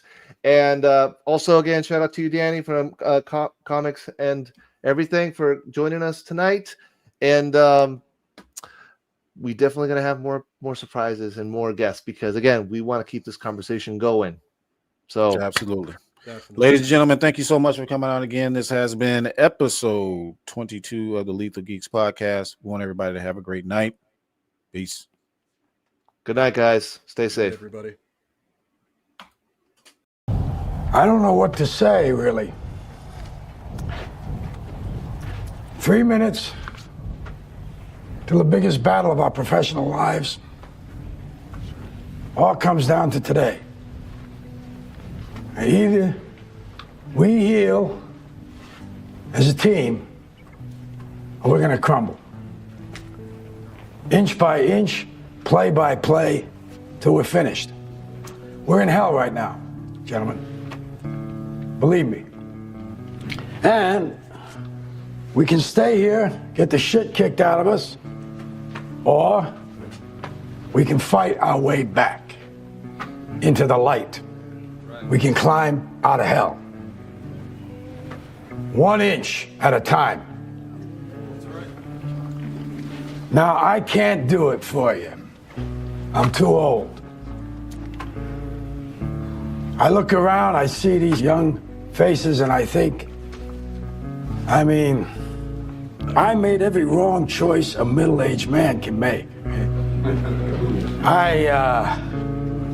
I pissed away all my money, believe it or not. I chased off anyone who's ever loved me. And lately, I can't even stand the face I see in the mirror. You know, when you get old in life, things get taken from you. I mean, that's part of life. But you only learn that when you start losing stuff. You find out life's this game of inches. So is football. Because in either game, life or football, the margin for error is so small. I mean, 1/2 a step too late or too early, and you don't quite make it. 1/2 second too slow, too fast, you don't quite catch it. The inches we need are everywhere around us. Hell yeah. They're in every break of the game, every minute, every second. On this team, we fight for that inch. On this team, we tear ourselves and everyone else around us to pieces for that inch. We claw with our fingernails for that inch. Because we know when we add up all those inches, that's gonna make the fucking difference between winning and losing. Between living and dying. I'll tell you this, in any fight, it's the guy who's willing to die who's gonna win that inch. And I know if I'm gonna have any life anymore, it's because I'm still willing to fight and die for that inch. Because that's what living is. The glasses in front of your face. Now, I can't make you do it. You gotta look at the guy next to you. Look into his eyes. Now, I think you're gonna see a guy who will go that inch with you. Hell yeah. You're gonna see a guy who will sacrifice himself for this team because he knows when it comes down to it, you're gonna do the same for him. Hell yeah. That's a team, gentlemen. Hell yeah. And either we heal now as a team, or we will die as individuals. That's football, guys. That's all it is. Now, what are you gonna do?